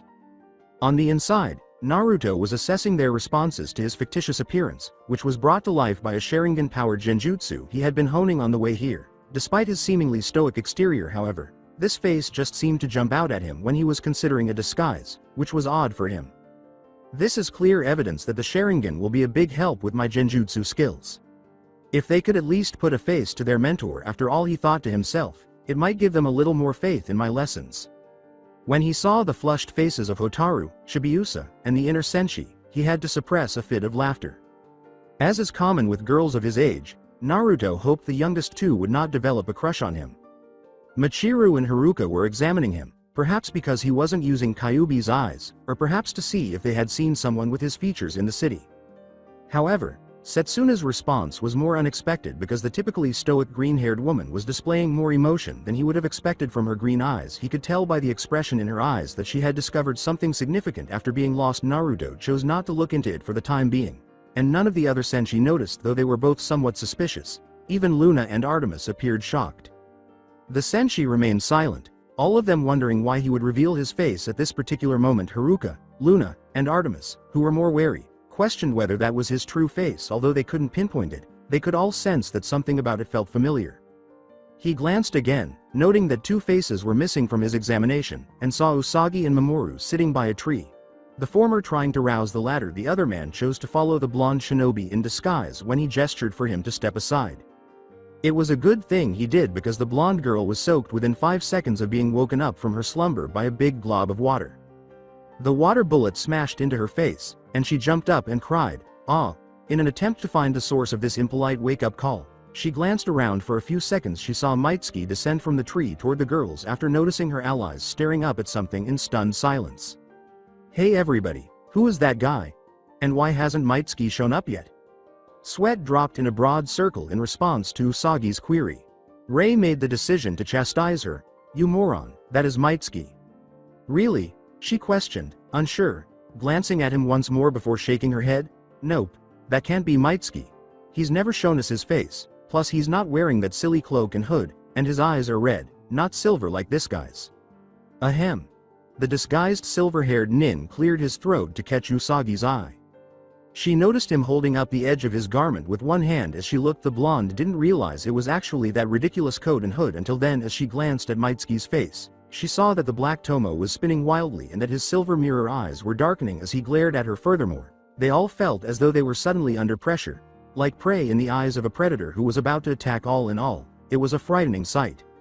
Usagi started to perspire heavily. "I am mean. That super awesome cloak thing, he. The pressure on all of them vanished into nothingness as he suddenly smiled, as if he were saying, "Damn straight." Through his body language, Shibuya was able to stop shivering in fear as they all exhaled in relief. Minako made her own inquiry, and the 11 of them agreed to wait to ask exactly what he had done. "Usagi does have a point. How come your eyes aren't red anymore?" They all started to perspire when he said, "All your questions will be answered in due time," in a wise-sounding voice. "But anyways, I am sure you're all wondering what I did when Usagi made that rude comment about my attire, right?" Usagi flushed in shame as they all nodded. "That, my dear girls, and Mamoru," he continued, as a glare was directed his way, "was killing intent, a basic tool in a shinobi's arsenal, though it takes plenty of experience to proficiently use it. One of the many things I plan to teach you to use, but much more importantly resist." Makoto questioned the nin. "What else are you going to teach us, Mitsuki?" It appeared as though he was silent for a minute before responding.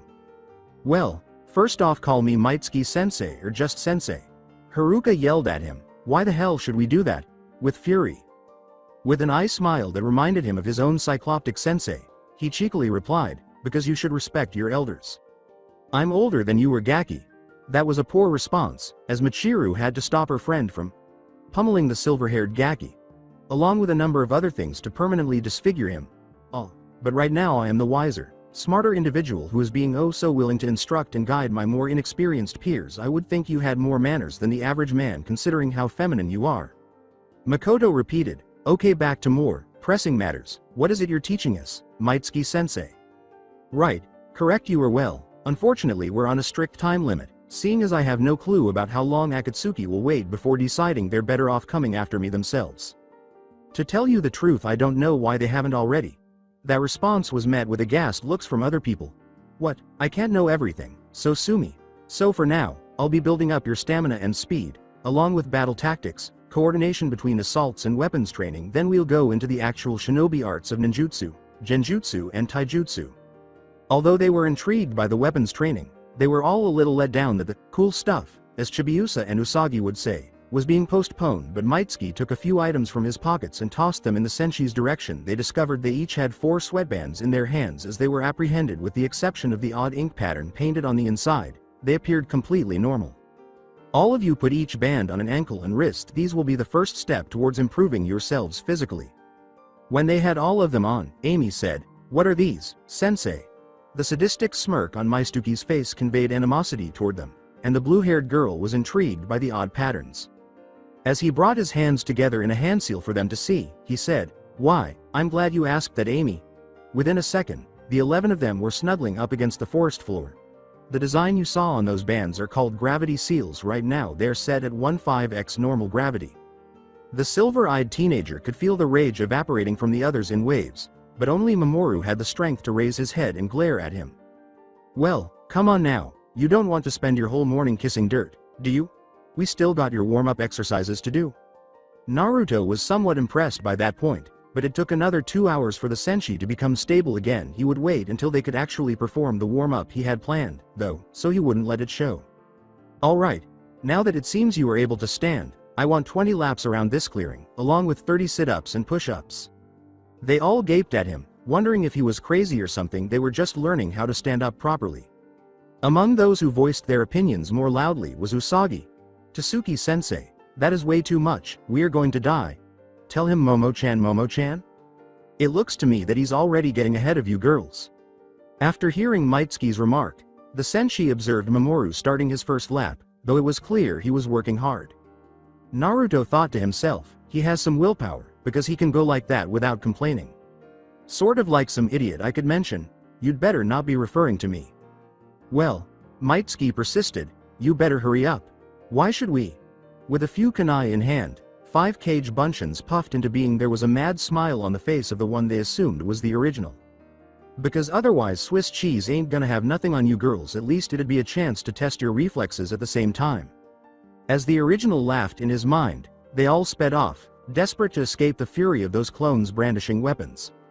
Oh, how wonderful pain is as a motivator. I now understand why Anko does this so frequently. Ah, taking hold of my sadistic streak. Ha, I knew I'd rub off on you in some way. Quit talking. While the original Shunshin went to another clearing, Mitsuki left a cage buncheon to keep an eye on their progress. This clearing, which was actually his home's backyard, was dotted with slender poles that protruded up to a height of roughly 8 feet, with the outer edges arranged in a circle. On the outside edge, there was a clone on each pole, all of them brandishing a kunai, while in the center, some of his clones stood atop random poles without the genjutsu concealing their appearance. As the cage buncheons in the center dodged the kunais thrown in by the ones on the edge, more of them stood at strategic points outside this small pole arena. Taking notes, the Sharingan was activated for all the cage buncheon in the clearing. After letting them all go and waiting a few minutes for the headache to pass, Mitsuki created more to replace the positions of the earlier clones. As the clones began tossing the kunai, he himself climbed up on a pole in the middle, and he and his fellow clones started to dodge spectacularly, occasionally leaping to other poles and even using other clones as springboards. Kyubi, why in the world am I doing this again? I fail to see how this is helpful. I don't see how this isn't helpful, kid. The taijutsu style we're building is based off of quick, unpredictable counterattacks to fool the Sharingan. For this, you're going to need flexibility, quick reflexes and great balance to maintain your center of gravity and keep in total control of your movements while making those wild attacks.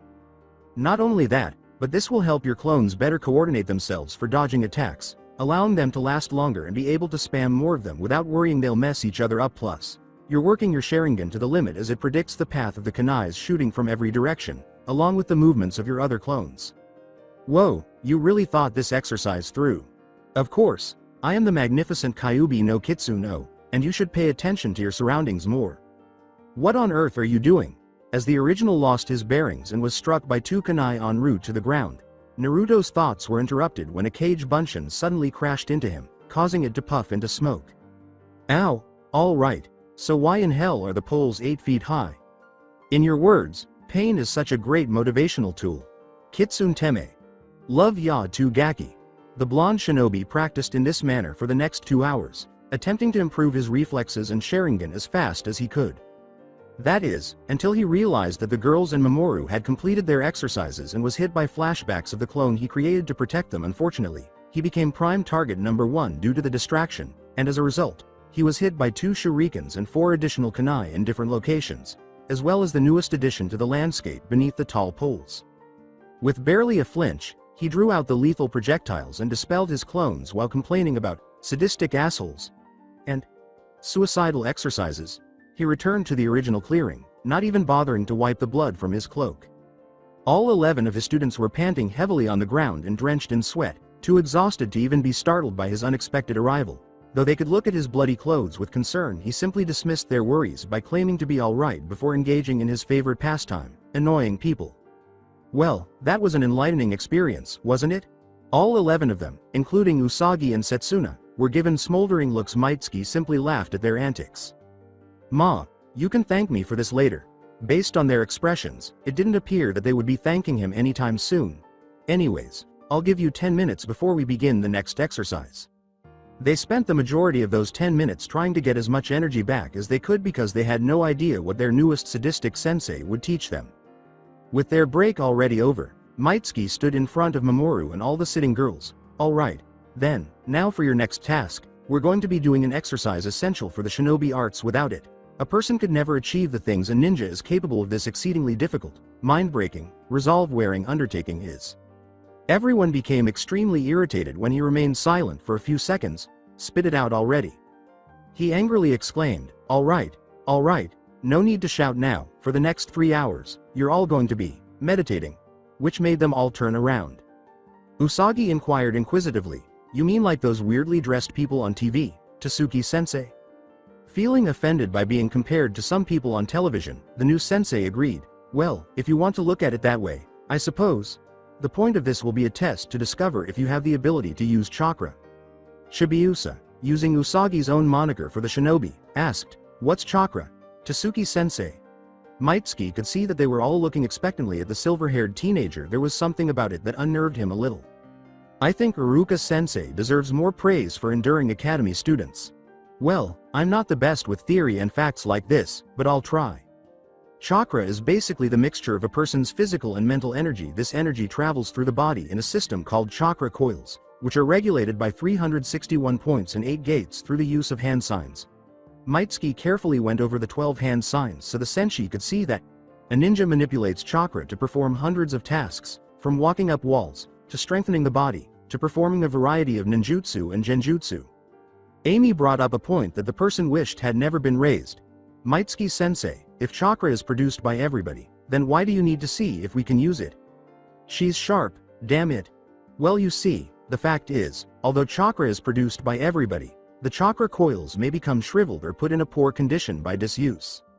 Though it takes a very long time for it to happen naturally to a person trained to use it, if ever, it could happen to a regular civilian.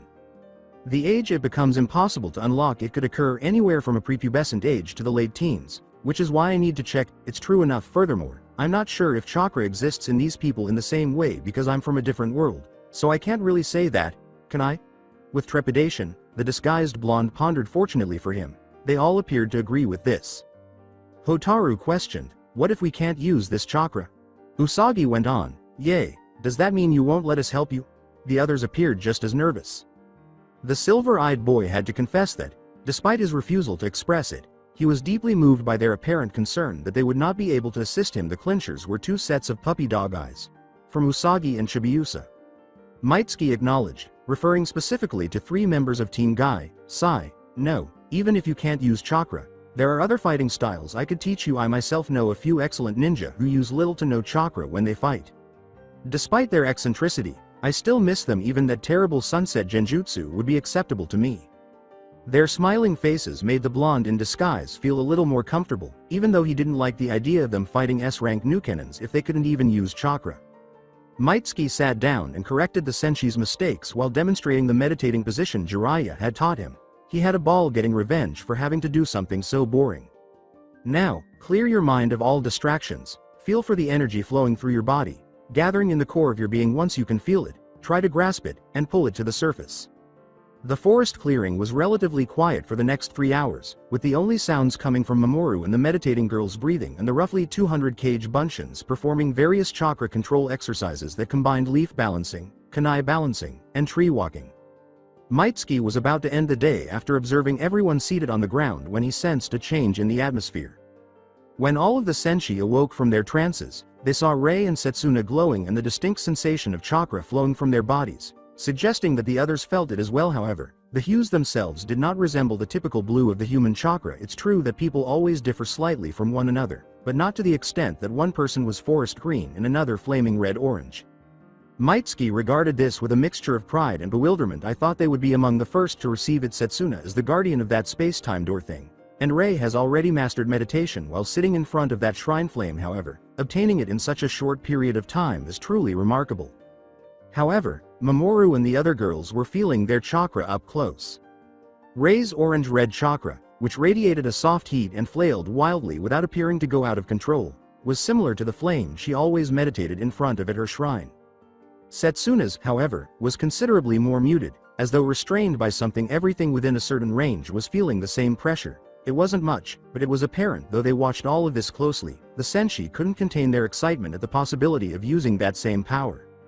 At Mitsuki's command, Rei and Setsuna turned off their computers after a few more seconds, feeling more energized than before. The two women exchanged a fleeting look, but it was sufficient to convey a brief message that caused a tiny smile to appear on their faces.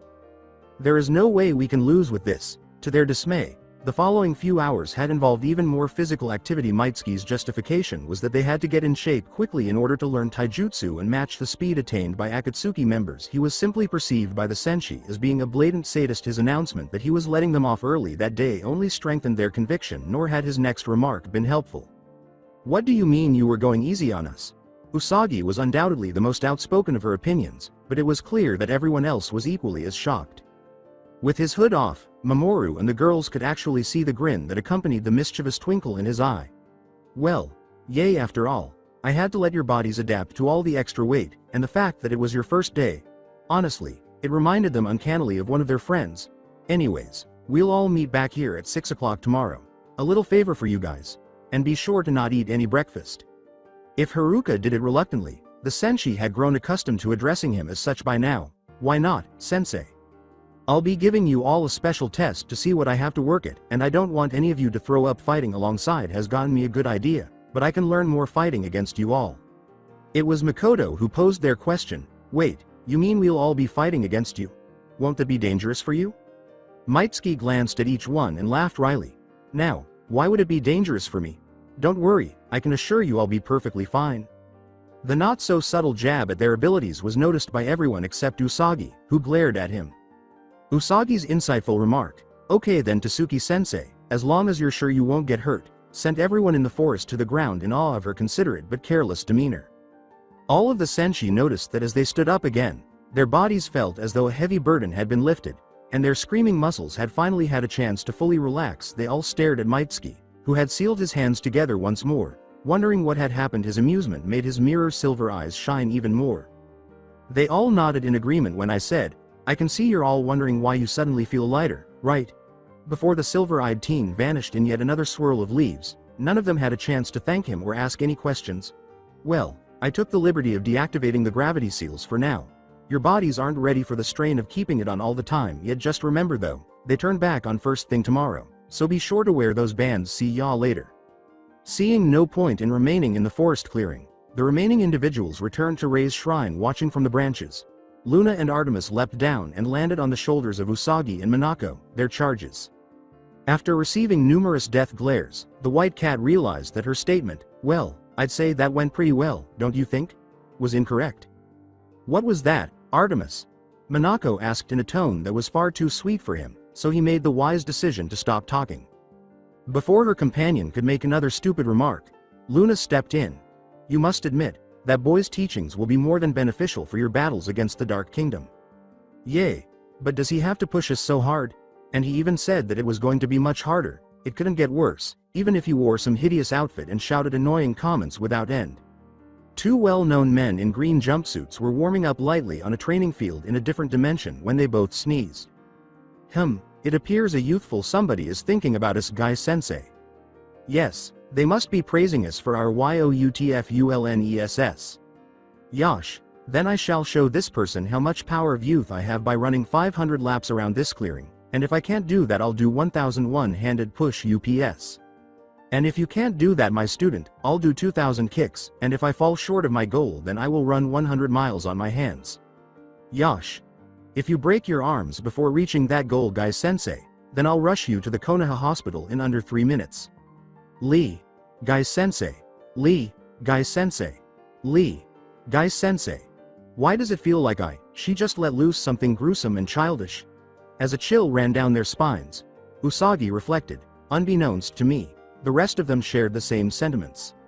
Well, as the saying goes, no pain, no gain. Looking at how much pain you girls are in, I could say that boy takes it to heart, advised Artemis. Minako remarked, well, at least Mitsuki-sensei finally showed us his face, before a more feminine expression appeared on her face. And what a face it was. I mean, it looked like the face of a prince. When the younger girls' eyes returned to the forefront of their thoughts, they blushed slightly. However, Michiru noticed that Setsuna, who was trailing behind, appeared thoughtful. Setsuna, is there something wrong? The question startled the green-haired woman out of her reverie, and she took a moment to gather her thoughts before responding, it is nothing. Just, something felt strange about his face? One of her adult figures asked Hotaru, what do you mean, Setsuna? The older sailor soldier had also caught the attention of the other senshi. I cannot be sure, but I do not think that was his real face. Are you sure? Luna raised her voice in response to Makoto's query. Setsuna is right, Artemis, and I also felt something off about him from the time he revealed his presence, though neither of us could tell what it was. What? Usagi cried out loud. Why would Tasuki-sensei do that? Obviously because he doesn't want us to see his real face, Odango Itama. Rei replied. Usagi was about to respond, which would have surely sparked another argument, but Mamoru quickly stepped in. He put an arm around her and said, calm down, Yusako, it was sufficiently effective. That doesn't explain why he'd want to keep his face hidden though, or how he does it. None of them was able to come up with a good enough explanation. Maybe it was a mask. It would have had to have been a very good one for none of us to notice. He might have dyed his hair and worn contacts. Yay. But then why didn't he do that until now? Not only that, but I don't those eyes could be like that from contacts. What about you, Amy? Do you have any ideas? Everyone's eyes were on the girl with the blue hair, who shifted uneasily at the attention. Well, remember when Mitsuki-sensei mentioned those 3 shinobi arts? Shibuya guessed, taijutsu, ninjutsu, and genjutsu. Amy nodded in agreement. The girls all considered that for about 3 seconds before deciding that it was a far better idea than any of their dreadful ones.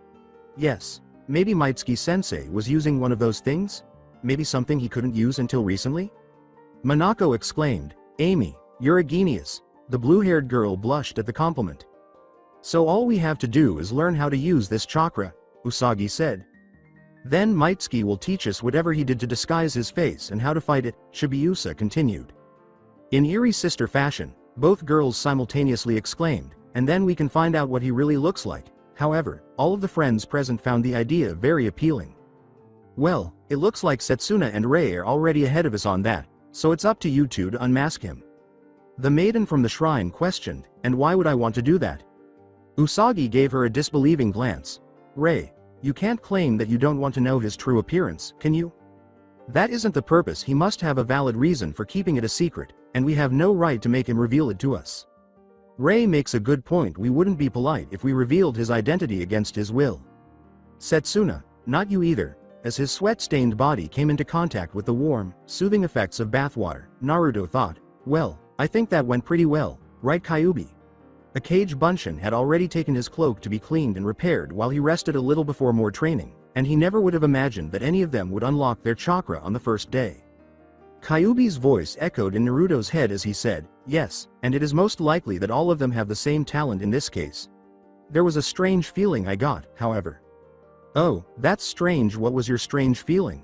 "Their chakra signatures showed some irregularities. They had a different chakra than other shinobi, not like you guys, but not like a demon's. If I had to guess, I would say that their chakra system has been altered by their abilities as senshi." "Well, we'll just have to wait until I start teaching them how to use it, but I didn't get that weird feeling." "What was it? You don't think I'm going crazy, do you? It was like, I've done it before, or something like that, but this was our first day of training." Before responding to his container, the fox pondered, "No, I doubt you're going crazy. Well, should I tell the brat about that strange door? No, he can find out about it by himself. Better for him in the long run. Can't help him with everything after all. However, it's difficult to tell if you're already insane due to your stupidity." "Stop talking, Baka Kitsune." Naruto felt he had had enough time to unwind, so he exited the tub, wrapped a towel around himself, and went to his room, where he changed into his normal training attire, leaving the cloak behind for the time being, and went back outside. "Hurry it up, brat, you still got 2 more hours of the pole exercise before working on some chakra control, not to mention a new Kaden technique I'm going to show you." As he returned outside for more demanding training, Naruto merely muttered vaguely about slave-driving foxes and sadistic-ass fucks. He would have to end it a little early today because he had some unfortunate souls to mess with tomorrow, but then a malicious, evil idea struck him like a freight train. He wanted to annoy some unfortunate souls tomorrow, so what better way to do it than to imitate his favorite, if only lazy, perverted, face-hiding sensei? "Dude, Kit, what did they ever do to you? That's just cruel." "Nothing, but you must acknowledge that it's too good a chance to miss." "It's true. Take action." Suddenly, the senshi had an unholy feeling that things would not go well for them tomorrow. As expected, Mitsuki mimicked one of his favorite mannerisms to irritate people, as he always considered Iruka to be his first sensei. As a result, he appeared in front of the 11 senshi in a swirl of leaves at precisely 9 o'clock. Here are 5 simple steps to behave like a grumpy sensei. Step 1. Get there much later than the students. "Yo," Mitsuki said dubiously as he approached carelessly. "Sensei, you're late."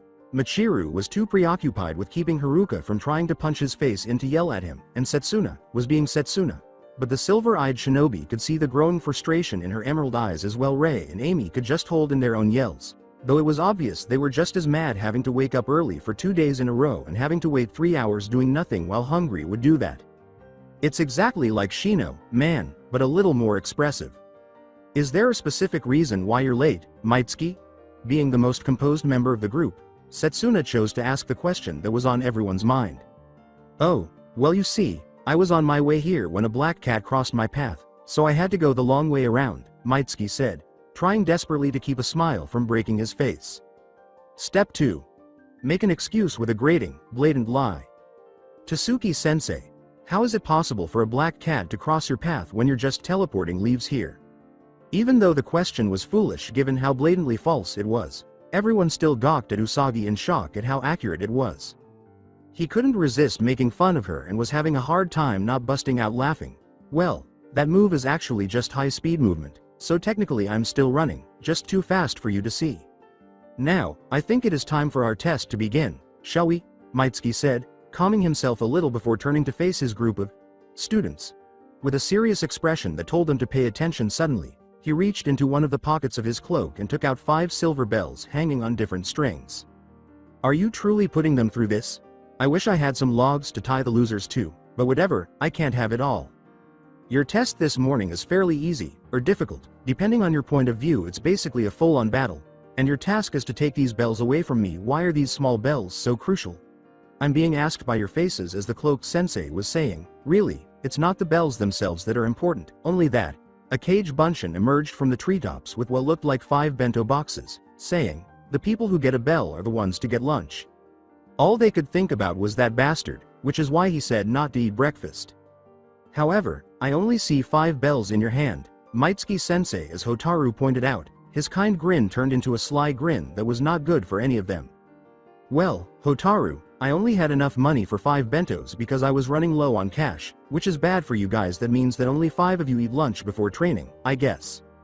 "What? It's unfair. Step 3. Design a workout with terms that will guarantee irate defeaters. Not everything in life is fair besides, it's personal motivation. For me, all you have to do is try harder to get these away from me. Additionally, he said, taking out a tiny alarm clock in his other hand. This test ends at 12 o'clock. I suppose I'll just have to eat them all in front of you if none of you have a bell by then.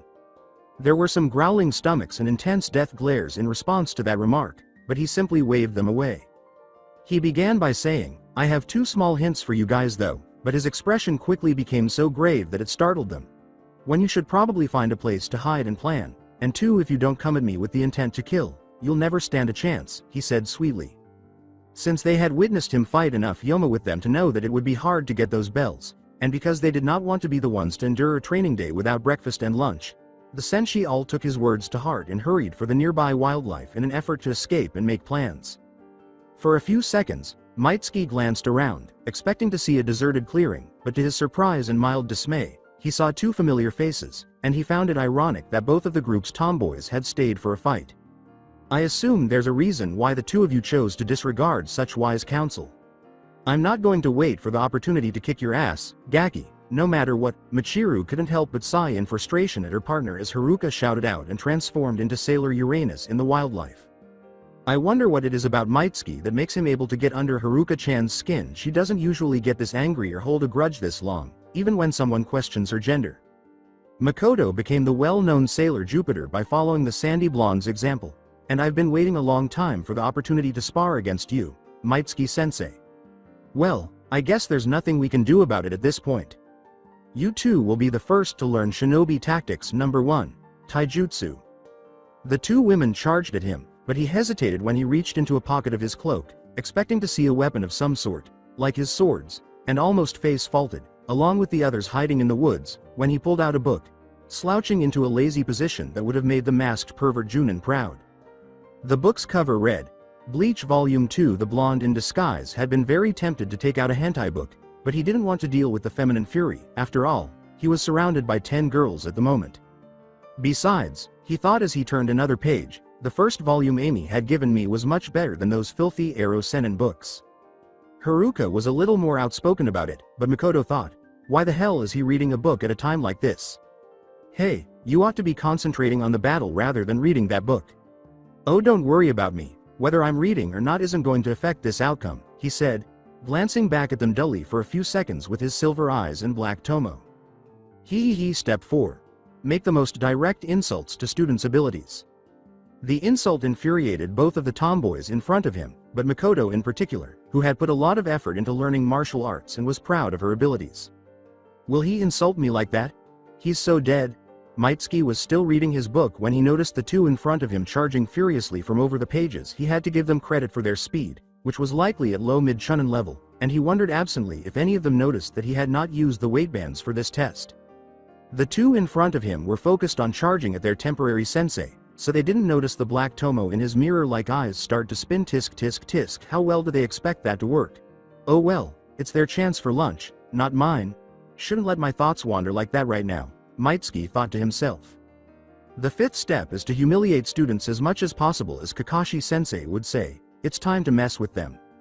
Makoto and Haruka, now Sailor Jupiter and Uranus respectively, were now within arm's reach of their teen sensei. Uranus, being slightly ahead, initiated the first strike of the test, a simple left-handed punch that the shinobi blocked with his forearm that was still holding the Bleach manga. Jupiter followed up with a roundhouse kick to his midsection, but was blocked with his other arm. The older senshi, seeing that his arms were occupied, attempted a hook to his face, expecting him to block with his other arm. Mitsuki's silver Sharingan had already calculated the action for him, so instead the teen shinobi tilted his head to avoid it while at the same time grabbing hold of Jupiter's leg. The brown-haired girl jumped up with her free leg to kick herself free, but he was more than prepared for it. Instead of letting go to block her free foot, Mitsuki instead slammed her into Sailor Uranus like a baseball bat. Sending her off her feet, he spun around a couple of times, and using the momentum tossed Jupiter into her fellow senshi. Luckily, she had already recovered from the surprising hit in time to catch her, though she was once again sent off her feet before grinding into the ground. Come on, you're not done yet, are you?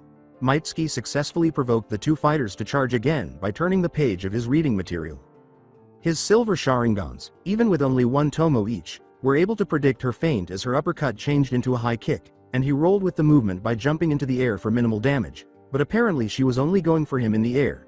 As Sailor Jupiter followed him, setting up for a heel drop. Good. They're working together more, he observed as the two weaved between each other, undoubtedly trying to catch him off guard.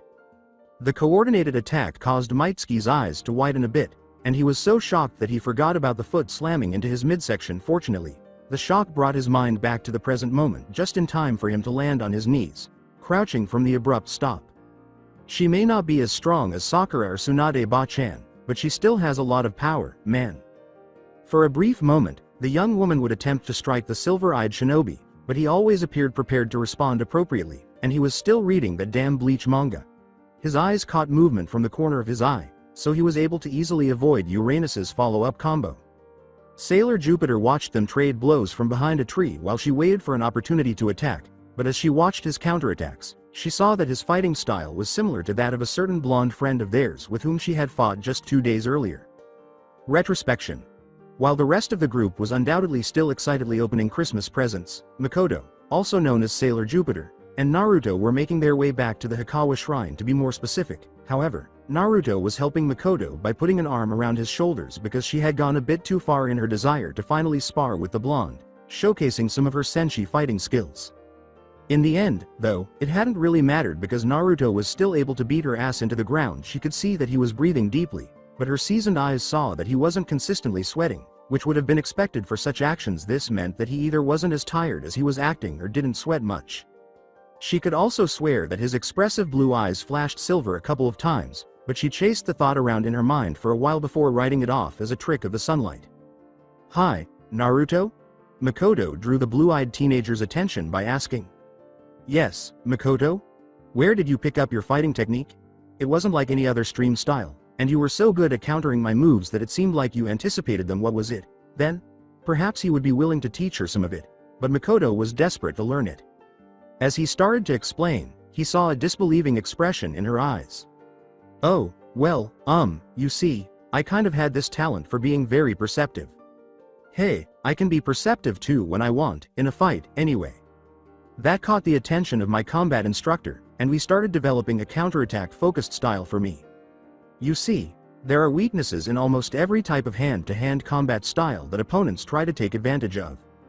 However, the person skilled in that style is already aware of their main attack point, so they anticipate the opponent will attack there and get ready. She was looking at the normally slow blonde as he lectured on it like a pro. But because of that, most people forget about their smaller, less obvious weak points in a form, because those aren't the best places for the other guy to hit compared to the primary weak point. But that forgetfulness just turns those small flaws into the weakest point. She said, "I can locate those small points with my excellent body perception, and while I act as though I'm attacking the main weak point, I'm actually hitting those tiny flaws with blows the enemy wouldn't anticipate. I'm still proud of it even though it doesn't really have a name." "Whoa, that is incredible."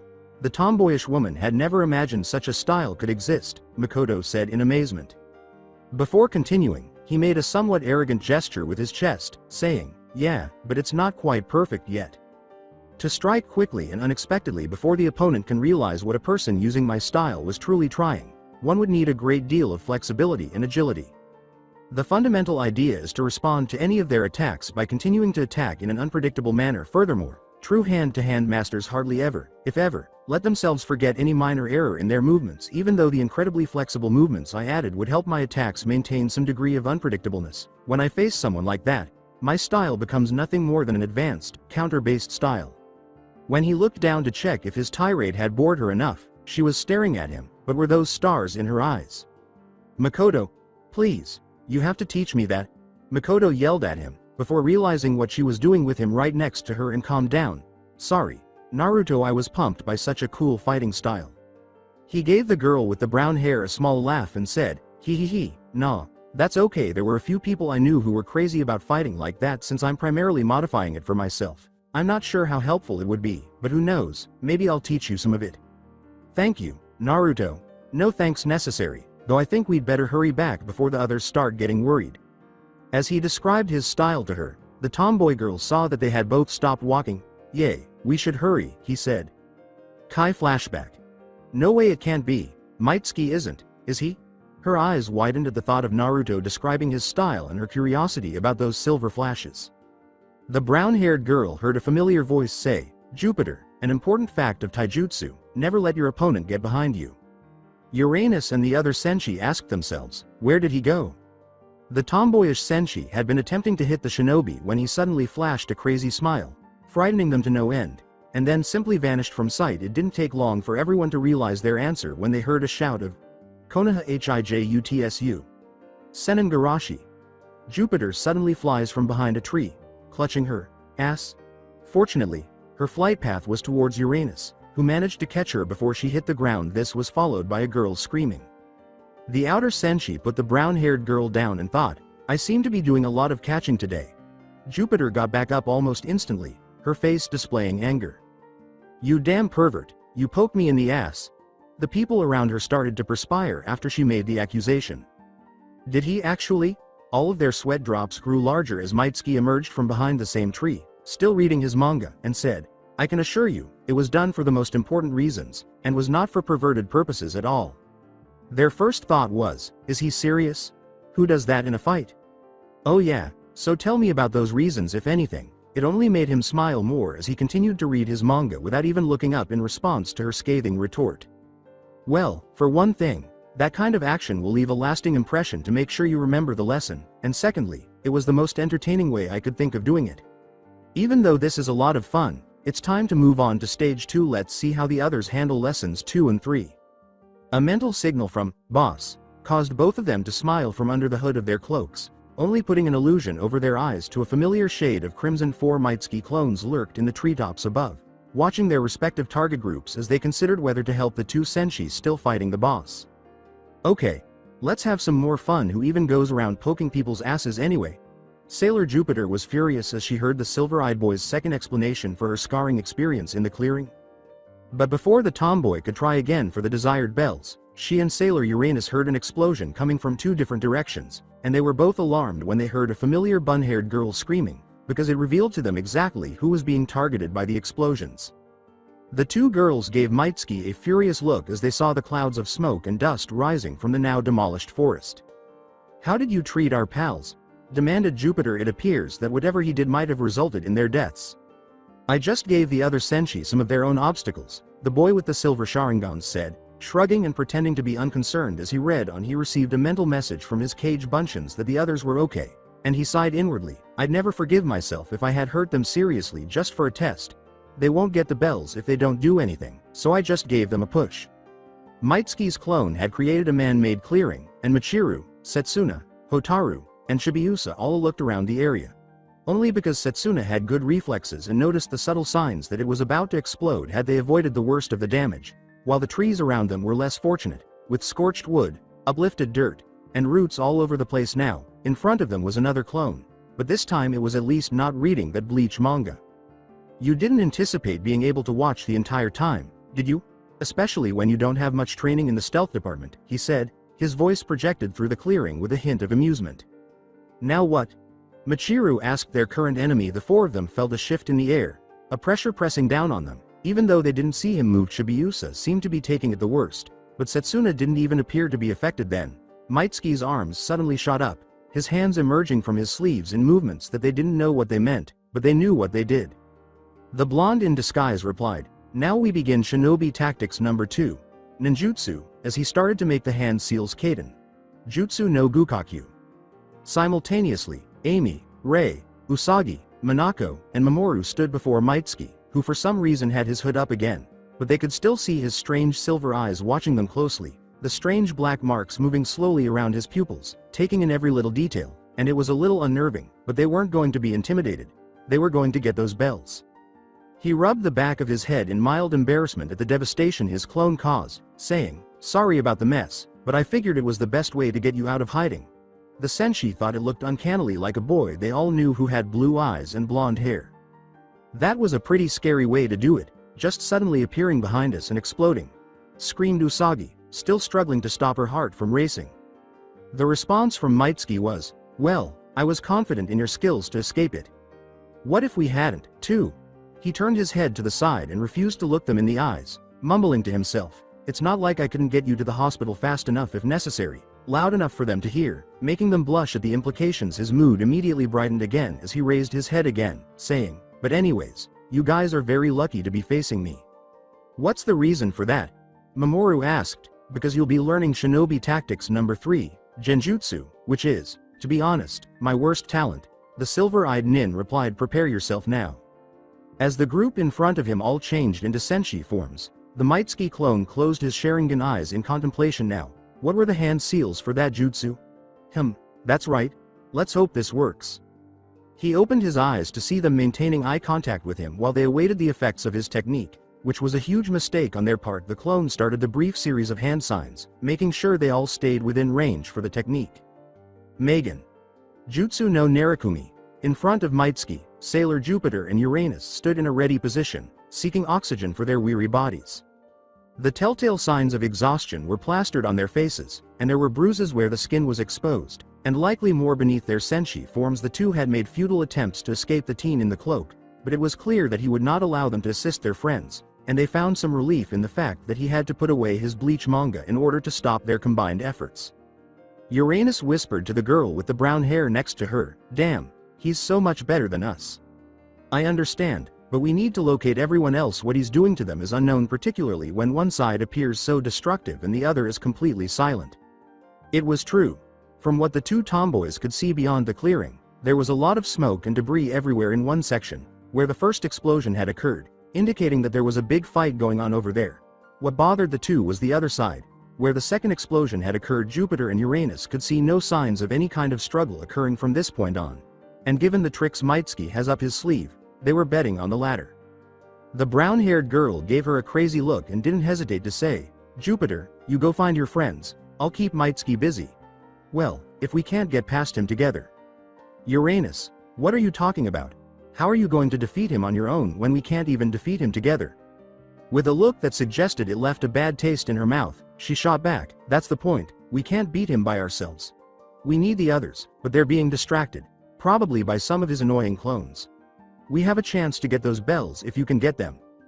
Sailor Uranus had a point, but Jupiter didn't like it. They needed everyone to have a chance at success. Uranus noticed her comrade's grudging agreement. "All right, so what's your cunning plan?" the girl with the brown hair inquired. "I'm not done thinking of it yet." Jupiter gave her a disbelieving look and said, "So how is this concept supposed to function?" "Just go along with it." "Hello. I hope you two aren't giving up so soon," said a familiar male voice, causing the brown-haired girl to perspire a little at Uranus's response. "We have an additional hour left." I guess you could give up right now. I do have some reading to catch up on," the two said, turning to the silver-eyed nin, who had once again taken out his bleach manga, much to their annoyance. Uranus and Jupiter charged at him once more, but as they got closer to him, Jupiter split off in a different direction. "They're trying to get away again, huh? When will they figure it out?"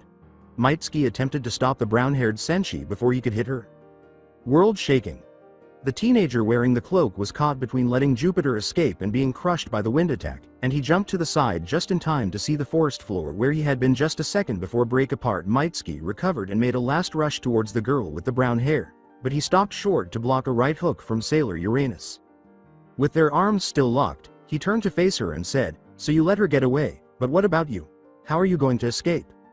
She responded, clearly trying to get past his defenses, I'm just here to keep you busy till the others arrive."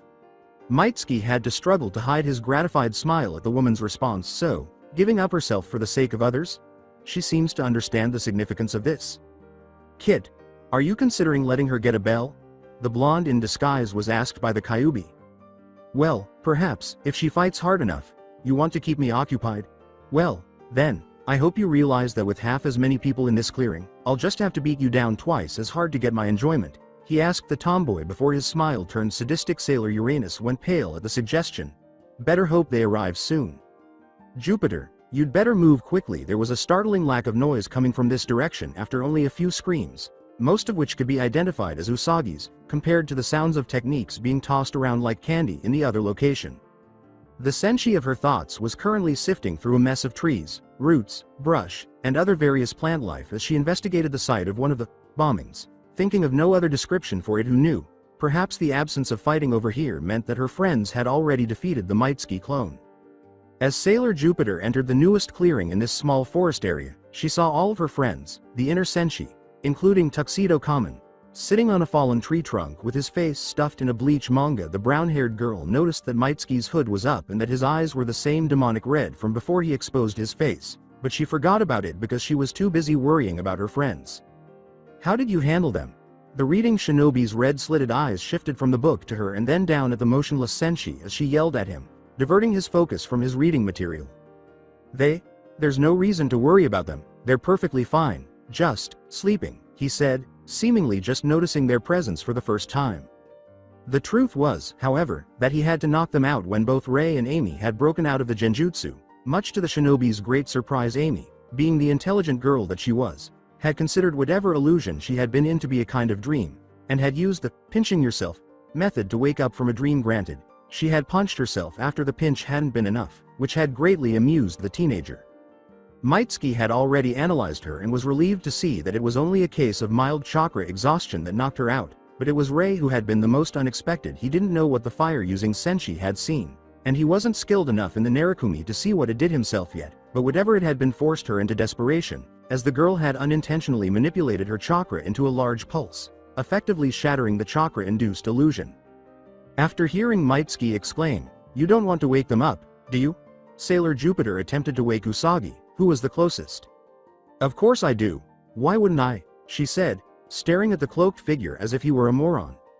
"Well, if you woke them up," he said nonchalantly, holding up two of the coveted silver bells and jingling them, "I couldn't give you these." His red eyes still focused on his current reading material. "This ought to be sufficient for you and Sailor Uranus, don't you think?" The sole Senshi in the clearing who was awake gave him and the bells he was holding a fierce look. "So, just to be clear, you'll give me those bells if I don't wake them up?" The tone she used betrayed her skepticism. However, Mitsuki simply nodded and said, "Yeah, just leave now, and I'll give you these bells for you and Uranus. Since these four haven't really done anything to assist you with this test, I'll be right here to make sure your friends are safe until the test is over or they wake up, whichever comes first." Mitsuki glanced at the girl, perplexed, over the pages of his manga, and Jupiter considered it all for 3 seconds before kneeling by Usagi as she attempted to wake her. "Do you honestly believe that, for a few bells, I would abandon my friends to an enemy? We'll just take those from you together after I wake them up. I'm sorry, Uranus, but I couldn't leave my friends in peace." With the clone gone, the hinge placed on the bells he was holding broke, revealing them to be two ordinary rocks as they hit the forest floor. Fortunately for the clone, the hood concealed his smiling face from the Senshi's view before vanishing in a cloud of smoke. The memories of the recently dead Kage Bunshin were sent to the real Mitsuki, who was firing jutsu after jutsu at the scurrying group of Senshi in front of him. The real Mitsuki had to smile at Sailor Jupiter's decision. "Jupiter, great choice, but let's see if you can support it." The sudden pause in his attacks was greatly appreciated by the four Senshi who were trapped in the same clearing, as it allowed them to find cover among the few remaining trees. Now in her mini-moon form, Shibuya gazed up at Setsuna inquisitively as they were all catching their breath. "Plum, what are we going to do? He always finds a way to fight back, no matter what we throw at him." The green-haired woman didn't give an outward response, but in her mind, she had to agree with their little comrade. No matter what we hit him with, he can always counter it. Now, the Senshi were aware of Mitsuki's skill with the elements. They had witnessed him use a few jutsu in their numerous battles against Yukai, but the silver-eyed nin had typically only used his sword, those clones, water dragons, or that Rasengan move. It wasn't until now that she realized just how much he held back in those battles. If this was what he was capable of, gusts of wind, rock walls, fireballs, water dragons, hell, he even fired a bolt of lightning from his fingers once. Whenever one of them attacked, he had a defense ready and could counterattack almost instantly. Pluto knew they had to coordinate their efforts, but the question was how they could do it. Kaden. Jutsu no Housenka. Pluto stayed back while the other three fired their own attacks, hoping to catch the shinobi off guard while she tried to think of a plan, but further thought was immediately stopped in favor of avoiding the little flaming balls of doom, which lit up the tree they were hiding behind and the surrounding vegetation. "We must figure out a way to surprise him." However, as he continued to block their attacks, the green-haired woman eventually noticed a pattern and instructed them all to attack him once more to confirm her suspicions. Mitsuki-san can use 5 different elements somehow, but he appears to be using them in a particular way. Sailor Pluto's hands fumbled in a series of motions before he shouted the name of his counter as he watched Neptune fire her deep submerge, the torrent of rushing water flying directly at the teen wearing the cloak. Doden. Doryuheki. The concentrated ball of water exploded upon contact, sending the water everywhere and only leaving a sizable dent in his defense. The black tomo in his eyes swirled as he spat out copious amounts of mud, an act that still baffled her, and the mud soon solidified into a solid stone wall. He defends himself with rocks and earth from Neptune's water attacks. Glaive surprise in silence. Sailor Saturn yelled, grabbing Mitsuki's focus as he went over additional hand seals. Daitapa, Futon. His hand circles around his mouth once more, but this time a strong wind gust shows up, shifting the attack to his left and bringing down a few more trees. Then he knocks Saturn's attacks away from him with wind. The purple Senshi was leaping out of the way of his wind attack, but the ninja immediately turned away to see Chibiusa, now Sailor Chibi Moon, preparing to use her own attack, his hands again blurred, indicating his next move. Sweden. Heki Sujin, attack of the pink sugar heart. When Chibi Moon's signature attack reached Mitsuki, some of the water from Neptune's attack rose up to defend him, creating a thick wall that held back her attack. Just as the rest of them thought it would connect, the pink-haired child didn't stop, though, as it appeared to be getting through, which made her smile. As Mitsuki-san switched to water techniques to defend against Chibi Moon, Sailor Pluto watched the exchange of techniques, her mind still figuring out his attack patterns. Hey, Tasuki-sensei, I got you now. She was not alone, though, as the cloak-wearing ninja, his hands clasped together in a handseal, leapt above the water wall. Mayakahaku Mizu. Chibi Moon followed her sensei, adversary into the air after a gut feeling told her that staying on the ground would not be a good idea as she saw the outcome of his most recent technique. She was grateful for whatever instinct had led her to do so, as the wall of water exploded outward in a ring, the pressure pushing away everything that wasn't firmly rooted in the ground into trees that were remarkably still upright. Sailor Pluto charged up her own attack, taking advantage of their opponents being trapped in midair, and if I'm not mistaken, he should then counter my attack with a fire move. Dead scream. Mitsuki was already moving his arms in a blur of motion when he realized how much exposure his jump had given Pluto. Kaden. Justu no Gukakyu. When the two attacks collided, a spectacular display of light and fire was created, miraculously preventing any plant life from catching fire. Pluto looked around to see if her suspicions were right, and sure enough, the entire forest ground was soaked, and all the senshi happened to be standing on it. My assumption was correct. The eldest senshi thought to herself before entering a puddle normally, such a thing would not have caught her attention, but then she was reminded of the previous water move he had made. However, if my prediction about his next move is accurate, then, everyone, get off the ground, now. The others chose to follow the normally calm Pluto's instructions. And not a moment too soon, as Mitsuki's hands were once more passing through seals before crashing into the ground as he recovered from his leap. Raiko Umou, Raiden. It was only because of Pluto's warning that the girls weren't lying in a paralyzed heap of flesh normally. A lightning attack of this type had a range of only a few yards, but the extra conductive power of water-soaked earth allowed the chakra-powered bolts to extend the entire clearing. Pluto positioned himself on a tree branch, observing the silver-eyed teenager for his next move while obliviously noticing a distressed expression on his face. Strange, does that move create a backlash effect, or did he just do it unsatisfactorily? She used Mitsuki's distraction to gather the others, shaking her head slightly to get rid of unnecessary thoughts. He didn't even have this particular jutsu mastered yet, and trying it with all this water around had been particularly foolish. Well, that didn't go as planned. Mitsuki, Naruto thought to himself, moving his now charred black hands, making him wince in pain. Apparently, he had messed up on that last lightning jutsu, giving his arms a nice cook, courtesy of some chakra-powered lightning, but then again, he should have expected it, as lightning did go against his primary chakra nature of wind. Even though he could already feel Kyuubi's chakra flowing through his arms, replacing damaged skin and muscle tissue and repairing overcharged nerve endings, his handseal making speed was undoubtedly crippled, which brings me to the fact that Q-sensei is strangely quiet today. I wonder what he's doing. Probably just sleeping or something. Well, what doesn't kill you only makes you stronger. The cloak-wearing shinobi persisted in giving his limbs some movement until he was able to perform hand seals with ease once more.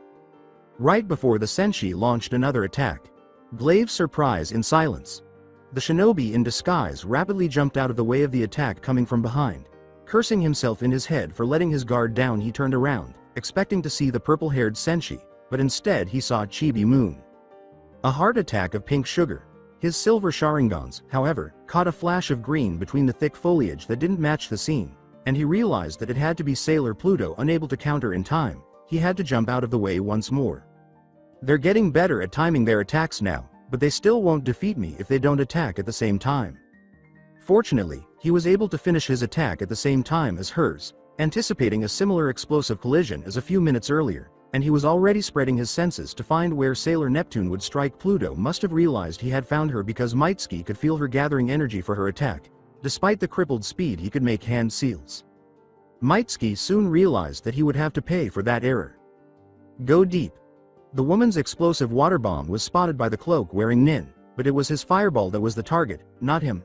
Water and flames clashed, forming a steaming hot mist, but it was still mist, which Pluto's attack easily penetrated.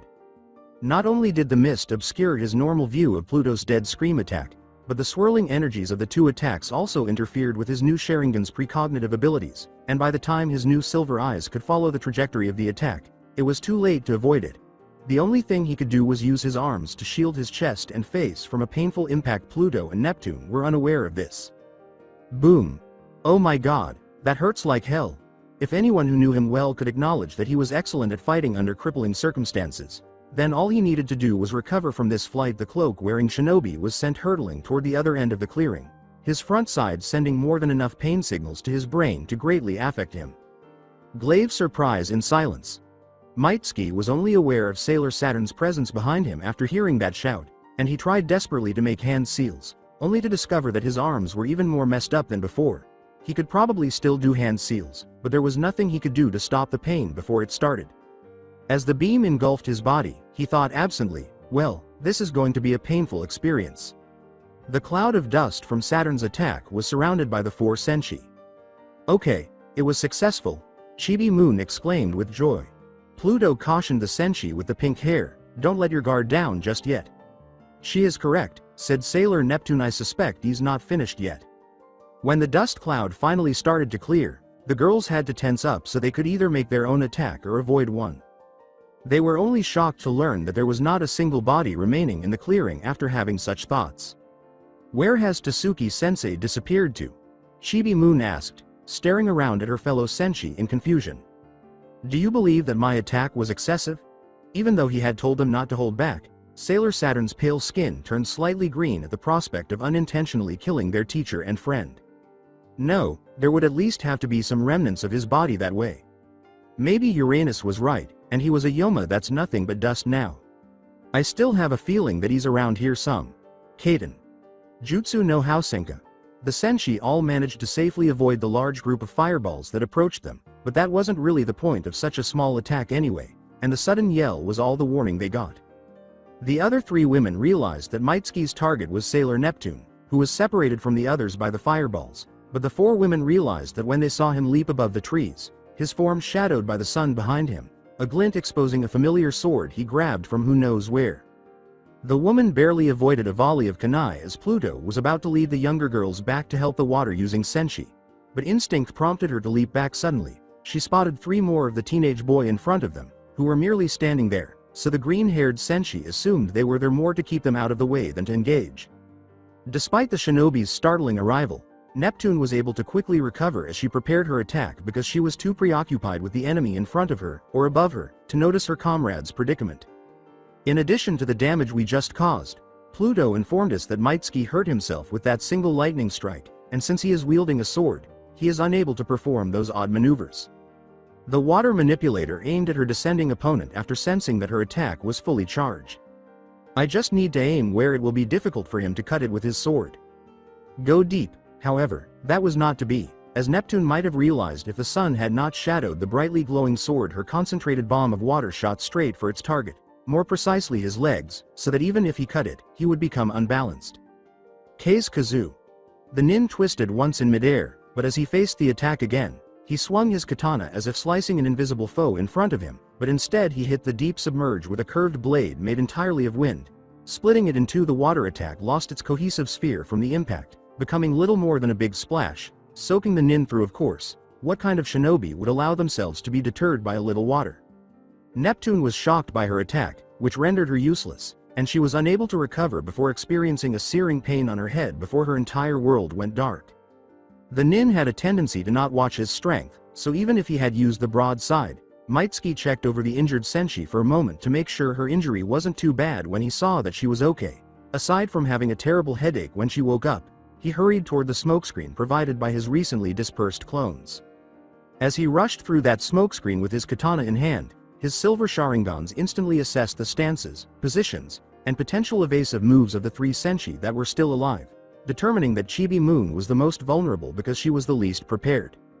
The pink-haired girl barely squatted under a horizontal slash from his katana, but he was already expecting it, and it didn't stop him from moving forward. Mitsuki sent the girl flying with a spinning kick that Lee would have been proud of, then struck a toppled log and fell unconscious on the other side. Without missing a beat, Mitsuki turned right and charged at the second youngest Senshi. Saturn prepared her scythe, catching the nin's blow with the pole and drawing it back in an attempt to decapitate him from behind.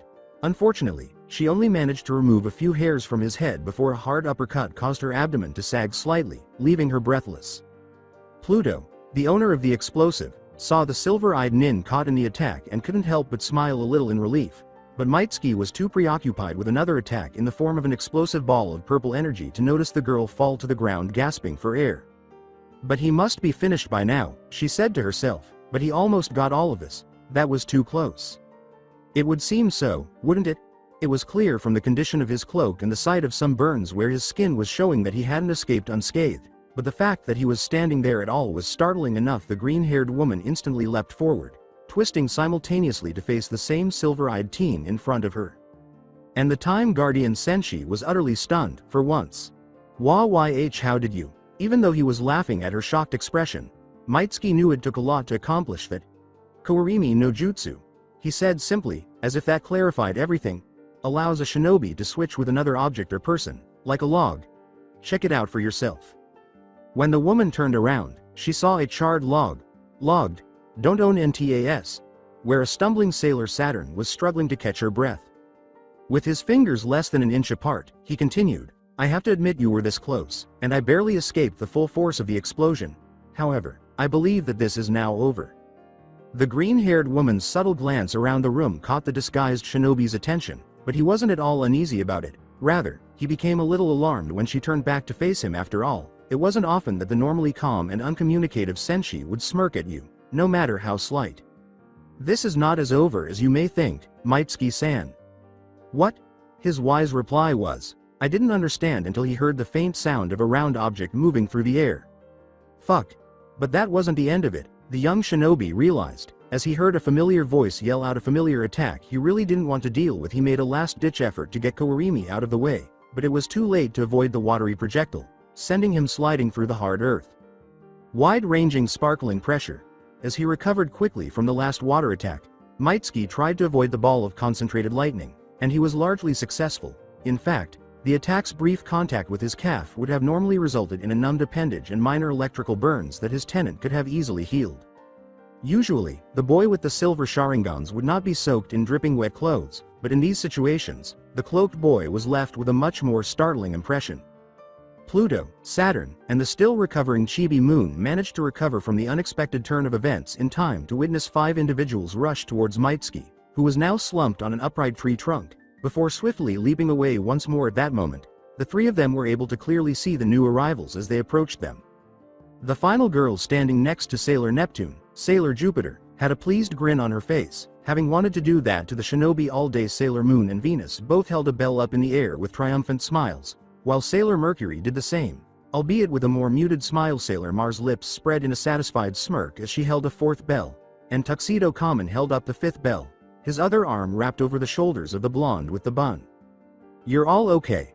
Momo-chan, Amy, Rei, Makoto, Michiru, and Minako. The pink-haired Senshi joyfully yelled as she approached them, the other 2 following closely behind. As she scowled at the brat, Usagi's forehead twitched. Hey, what about me? How about you? Shibiusa asked the blonde, blowing a raspberry at her. You sly brat.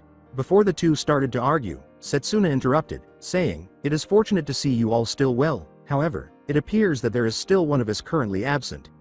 Sailor Jupiter lit a freight train and was reminded, oh my god, we still need to go help Uranus.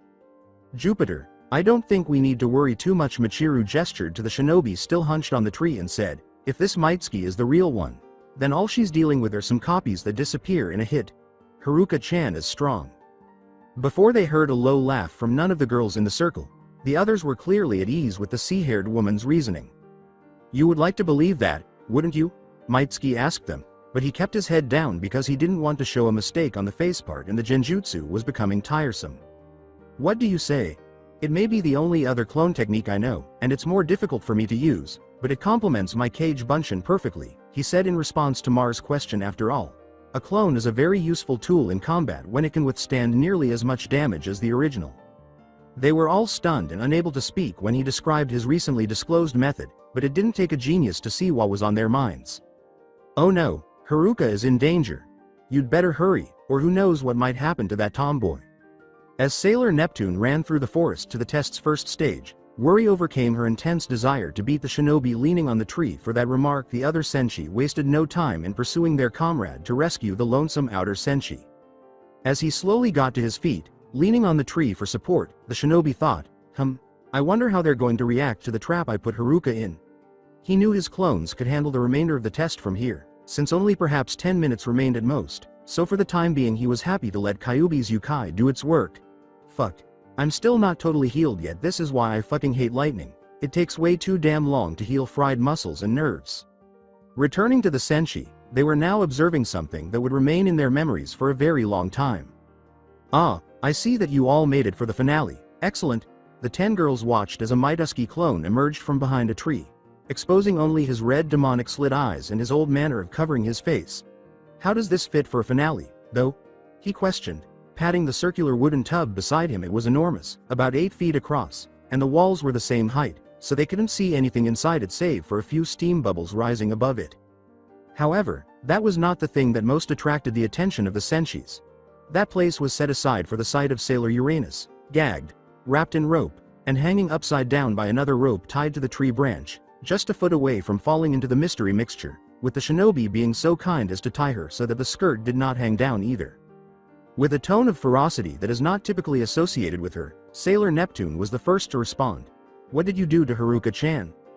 Well, as you can see, I just set up a little prank, and Sailor Uranus here just happened to be the only one around to volunteer, albeit reluctantly, she said, obfuscating any reaction Mitsuki might have had to the tone of her voice. I already fixed all of her injuries, so you don't need to worry about any more. What do you need from us? As he looked at the older woman, the Mitsuki clone thought, you can always rely on Setsuna to stay composed. That should be easy enough to figure out, just a straightforward trade. Sailor Uranus, for those bells in your hands, he said, gesturing to the items the girls were holding. Not at all. Half whining, half yelling, Sailor Moon said, you never mentioned taking them back, especially with such an unfair plan. We already got them fair and square. The shinobi remained unmoved when the other senshi expressed their agreement to him. At what point did I declare that I would not attempt to reclaim them? With a hint of sarcasm in his voice, he clarified that the test was still ongoing. There is no cheap plan or cheating in a fight, he said, although they would prefer not to draw attention to themselves. Akatsuki will not think twice about using any of you as hostages. Nor will they be scared to include uninvolved bystanders in the conflict. You must be ready to make a decision that is far more difficult than this one. If that ever occurs, what will it be, then? As the clone vanished in a cloud of smoke, the silver objects were grabbed by another Mitsuki from the trees and thrown at the one still standing near the strapped Sailor Uranus. The test takers all looked at each other, and a silent agreement rang out between them as those with the bells stepped forward and threw all 5 of them in front of them in a pile. The only sound in the clearing being a small jingle as they made contact. The test came to an end at that moment when the timer finally rang through the forest. The shinobi by the wooden tub hurled a kunai, severing all the ropes that bound Sailor Uranus, including the one attached to the tree. Before the girls could even fear that she would fall into the mysterious mixture, the shinobi then gathered the woman in his arms and approached them. Well, it appears that you all put Sailor Uranus's welfare ahead of your own test-taking ambitions. The 11 of them, including a now awake Sailor Uranus, turned around when they heard Mitsuki's voice again, but this time it came from behind them. They saw the original Mitsuki, his odd silver eyes filled with happiness. We're a team, so of course we did. We will never desert one another in order to prevail in a battle, Sailor Moon said vehemently. And I suppose the rest of you feel that way too? Mitsuki asked. Looking at the others, his eyes glowed even more when they responded with a series of affirmations. Well then, in that case. And now to give them a silly shock, well done, everyone passed. What? Mitsuki exclaimed. Congratulations. You all pass. With a broad smile that covered his silver eyes, unfortunately, he failed to notice the 11 individuals in front of him had amusingly stunned faces. Wait a second. What the hell do you mean, we passed? Exactly what it means, Jupiter. Although it took you guys a while, you were all able to capture the bells from me, if only for a short time, he continued, and that was only because you all made the right choice, putting the safety of your comrade over winning this little game of ours. Does he refer to this as a little game? The hot-headed girls with a protruding vessel on their forehead were the ones who thought. He then grabbed their attention and said, and for choosing to save Sailor Uranus over completing the test, adding, I'll even allow all of you to have some lunch before we continue, bells or no bells. Sailor Moon began to jump in anticipation, and that caught her attention. The other senshi appeared quite excited, albeit in a more reserved way. Really? Alright. Where's our lunch, Tasuki-sensei? It's already right here, heated and ready to serve. Mitsuki-sensei, I do not believe ingesting dangerous liquid toxins qualifies as a safe meal. As he studied the wooden mystery tub, the silver-haired boy asked, What are you talking about? What dangerous toxins? As though something had changed significantly since he had last seen it. Ray made the decision to tell the cloak-wearing ninja about it. What Sailor Pluto means is, why are you telling us that we can eat the same thing you just threatened to plunge Sailor Uranus into? I don't know about you, but eating something like acid wouldn't exactly be healthy for us. Acid? He asked himself again, and then his face brightened as if a light bulb had just gone on inside his brain. He looked at them as if they were extremely stupid and said, Wait, you all seriously thought that this thing was filled with acid or something like that? Where do you think I could have even gotten all that stuff anyway? Sailor Venus questioned the teenager, then just what is in that giant container? He simply gestured for them to follow him as he circled to the rear of the container in response. A faucet was attached to the opposite side of the enormous wooden tub, and the girls were abruptly aware that Mitsuki was carrying a bowl before he twisted the faucet open. He held the bowl underneath it. They struggled to keep from tumbling to the ground in shock when Mitsuki showed them the very familiar mixture that had spilled into the bowl, or furiously pounding his aristocratic face into paste. Ta-da! A nice steaming bowl of miso ramen cooked and ready to serve. Sailor Mars shouted, You tricked us, at the still smiling teenager, and the majority of the other senshi gave him glares in response. The teenager simply shrugged as the others were getting ready to jump. One senshi had a completely different idea. Not my fault you all assumed stuff so easily. Take it as a lesson to never accept anything at face value, as my old sensei used to say. Look underneath the underneath, and all that jazz. Can you get me a bowl too, Tasuki-sensei? The others exclaimed in shock. Sailor Moon? The Odango-haired girl at least dared to appear sheepish. What? I'm hungry. Mitsuki replied, Of course I can. Drawing a scroll from inside his cloak, the senshi was taken aback when a second bowl materialized in a cloud of smoke in response to their unspoken query. He said, No, I'm not gonna tell you girls how I do this yet. Here you go, Moon. With a cheer, Sailor Moon began to eat the bowl of miso ramen while saying, All right. Mitsuki, who was already eating from his second bowl and had an empty bowl for each of them, warned them, Well, are you guys going to have some lunch or not? Trust me, you really don't want to try training without both breakfast and lunch. The others merely exchanged glances before letting out a defeated sigh. Defeating him was as impossible as Sailor Moon not being hungry. All of them reverted to their civilian identities. The girls and Mamoru sat around the already eating Mitsuki and Usagi, filling their bowls with the absurd ramen fountain.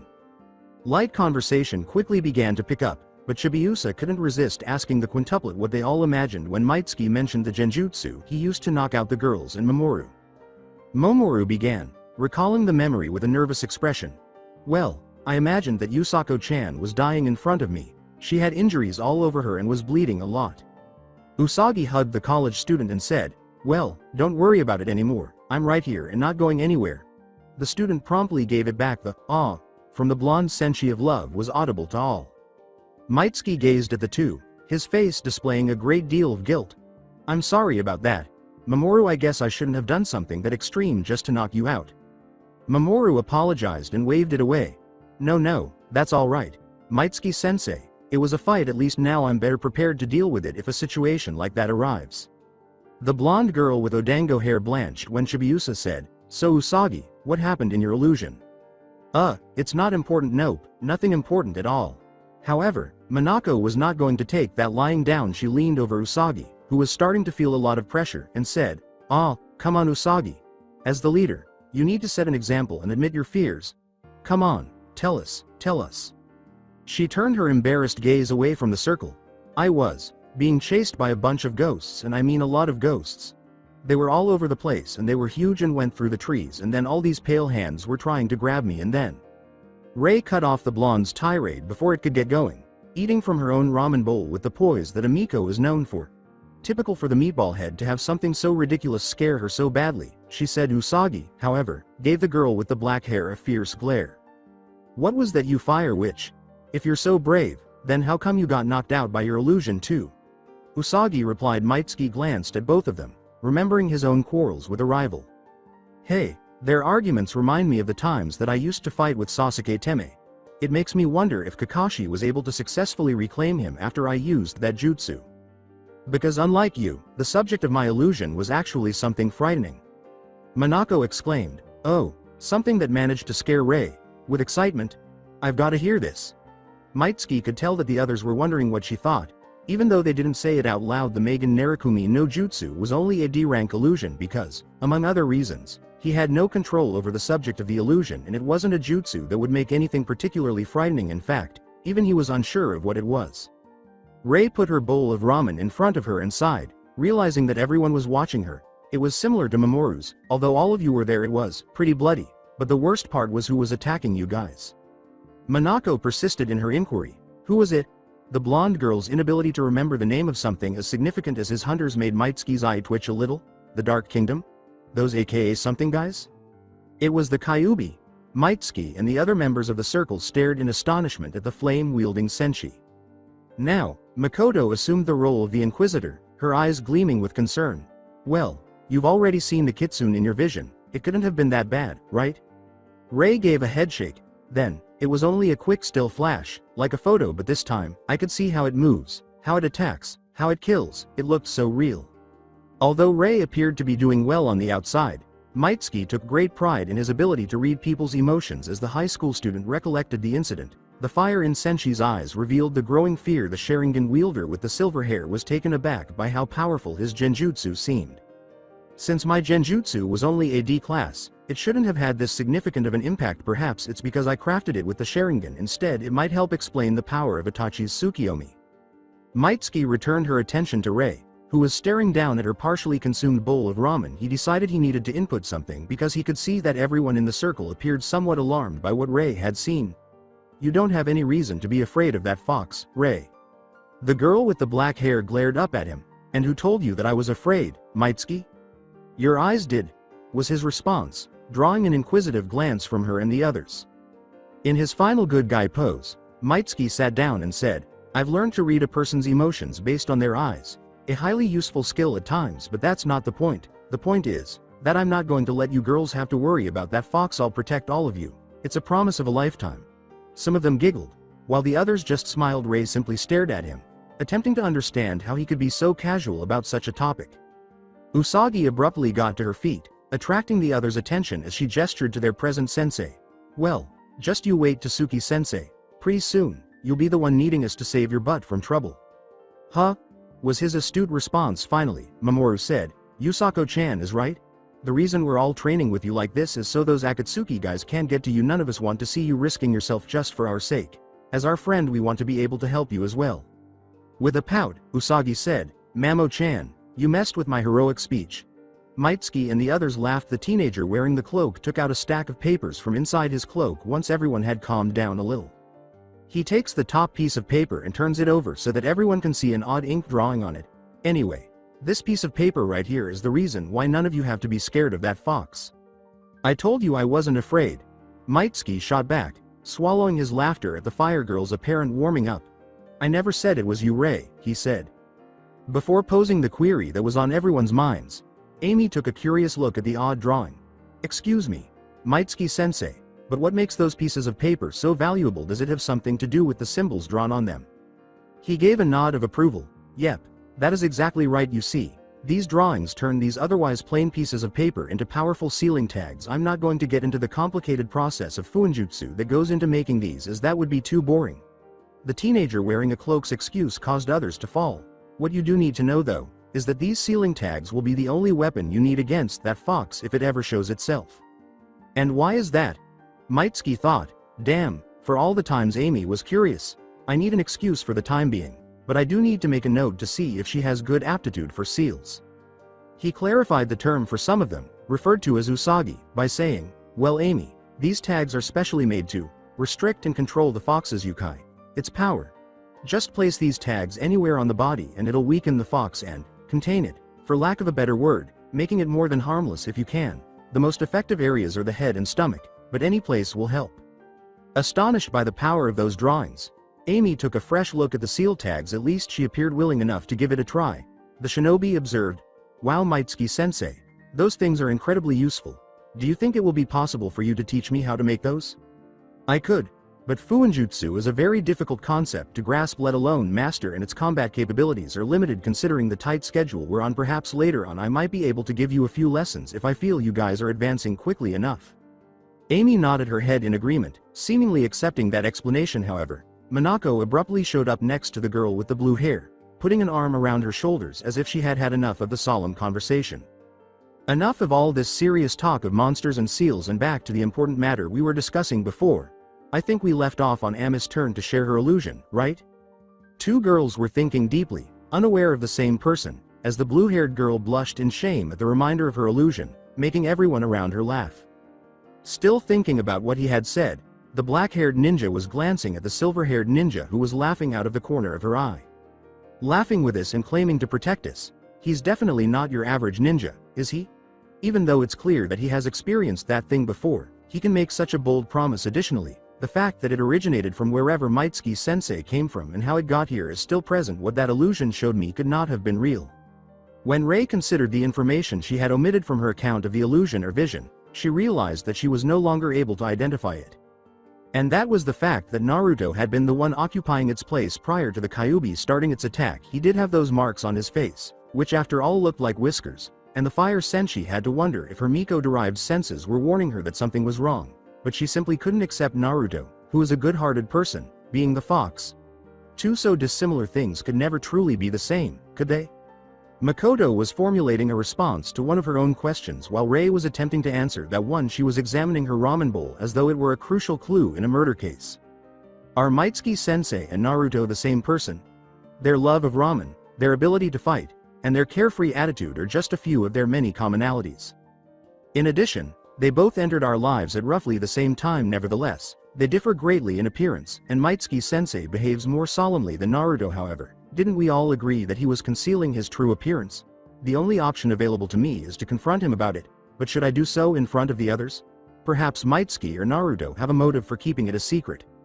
However, the two girls put aside their separate thoughts for a later time, just in time to witness Mitsuki flipping the tables on Minako, who had not yet revealed what had happened in her own delusion.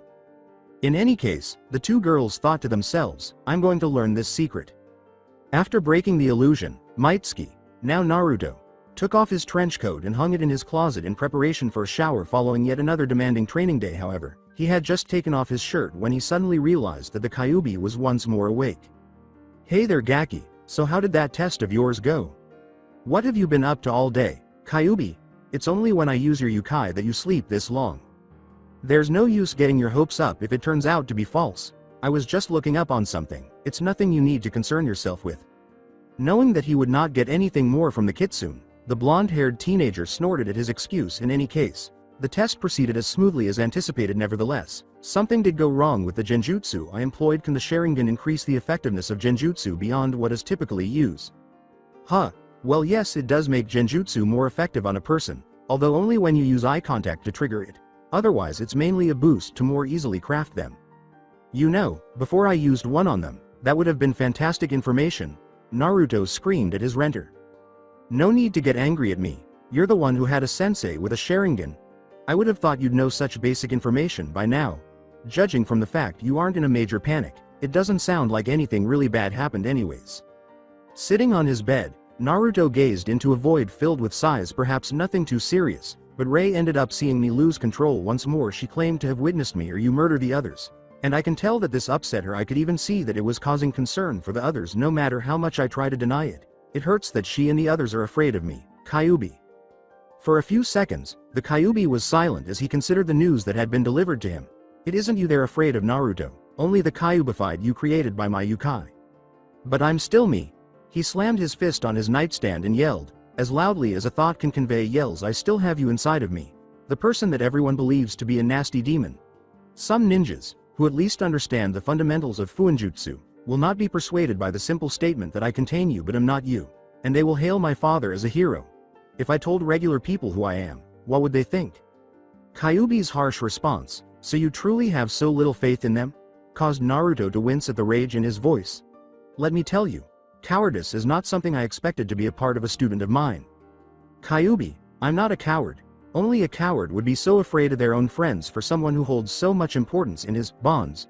You really have no understanding of such a concept. The blonde heard a smash come from downstairs, and before Naruto could even start his counter-argument, their argument was quickly cut off. I forgot to set the seals. Fuck, I've got to deal with an intruder now. I hope it's not a fangirl. He hurried from his bed and headed for his door. And Kyuubi, you'd better keep in mind that we're not done talking. Naruto wasn't expecting Kyuubi to respond, but he didn't. However, Kyuubi didn't want to chance his student, jailer, hearing his laughter and becoming suspicious, which is why Naruto is unaware the boy had apparently been so upset that he had failed to recognize three crucial facts about the situation. 1.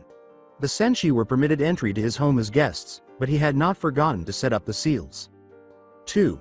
His container was scheduled to wash away the grime and dirt from a demanding training session, but his cage bunshin was still cleaning the area.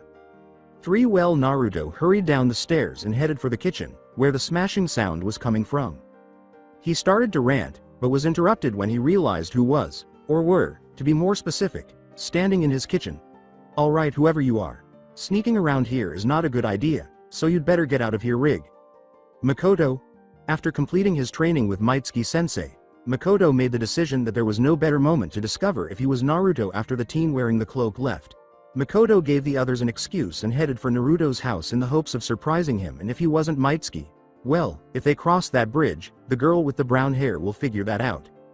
Since his still awesome home was in the same forest, it only took a few minutes to get there. After the brown-haired girl knocked on the door, Naruto's voice could be heard on the other side. A few seconds later, another second later, she saw the door open and saw the familiar blue-eyed, blonde-haired teenager on the other side of it, staring at her with a mixture of surprise and perplexity. Makoto, what are you doing here?